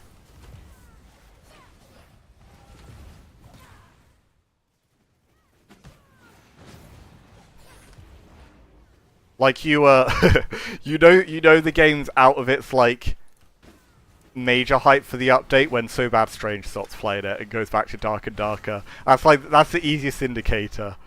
Every single major patch, So Bad Strange will be playing at the start. Once he goes back to his Dark and Darker, it's like, yeah, the game's still doing good, but it's not in the big hype anymore. Will there be more big updates for V Rising? No, so Stunlock just released a dev blog today, basically saying they're going to be working on a new project now, but they've hinted at the fact it's still going to be like the world of V Rising. So it will still be like based in VARENA, still like vampire themed by the sounds of it. But yeah, I don't think they'll be doing any more major updates on V Rising itself. Ow. My god, that damage? Ah! I looked away for a second and got hit by my ghost. Nope. My orb. Oh, that's a bad mess up. Bro, and they baited that out too. Nah. I'm so dead. Just reset the situation.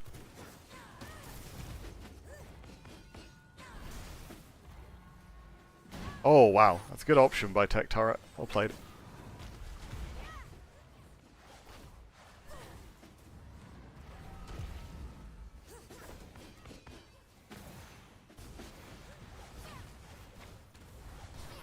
Do we wait a new game? Yeah, pretty much. I think that they might be doing like minor changes on this one, but by the sounds of it, their focus is going to be on like a new game that they're working on. Oh, you're kidding me. Nice. Okay, never mind, we're fine. Oh, that's a bad miss.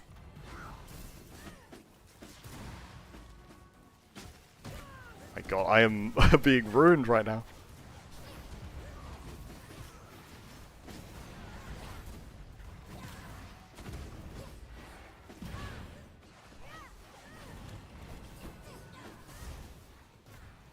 Okay. No, it's just Tech Turret left. With same settings, I mean, we don't know anything about the details yet. We can only speculate at this time. But as far as I can tell, it's gonna be based in VARENA. Like that's all we know. And I think they'll keep like some aspects of the PvP similar. Like the Stunlock Studios like PvP feel has always been somewhat comparable. That's last for GG's, guys.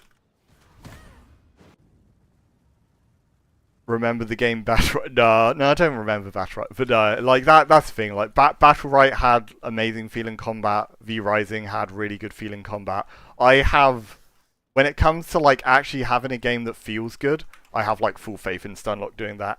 And if they're keeping like the whole lore side of V Rising intact too, then yeah, I'm really looking forward to whatever they do next.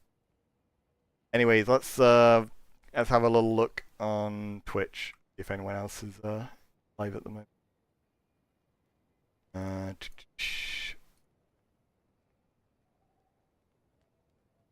Oh, and Miles playing.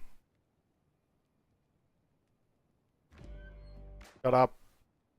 Mal playing on Nightbane. Yeah, we were playing a bit of 2v2s with Mal earlier. Right. Yeah, go say hi. Drop a spooder in the chat for him. Slash raid. Marl. Dunlock needs better netcode. Yeah, that's true. I think it'd be nice if the game was like a bit more playable on ping as well, to be fair. Which they did a better job of before and somehow messed up in the updates, but I don't know how.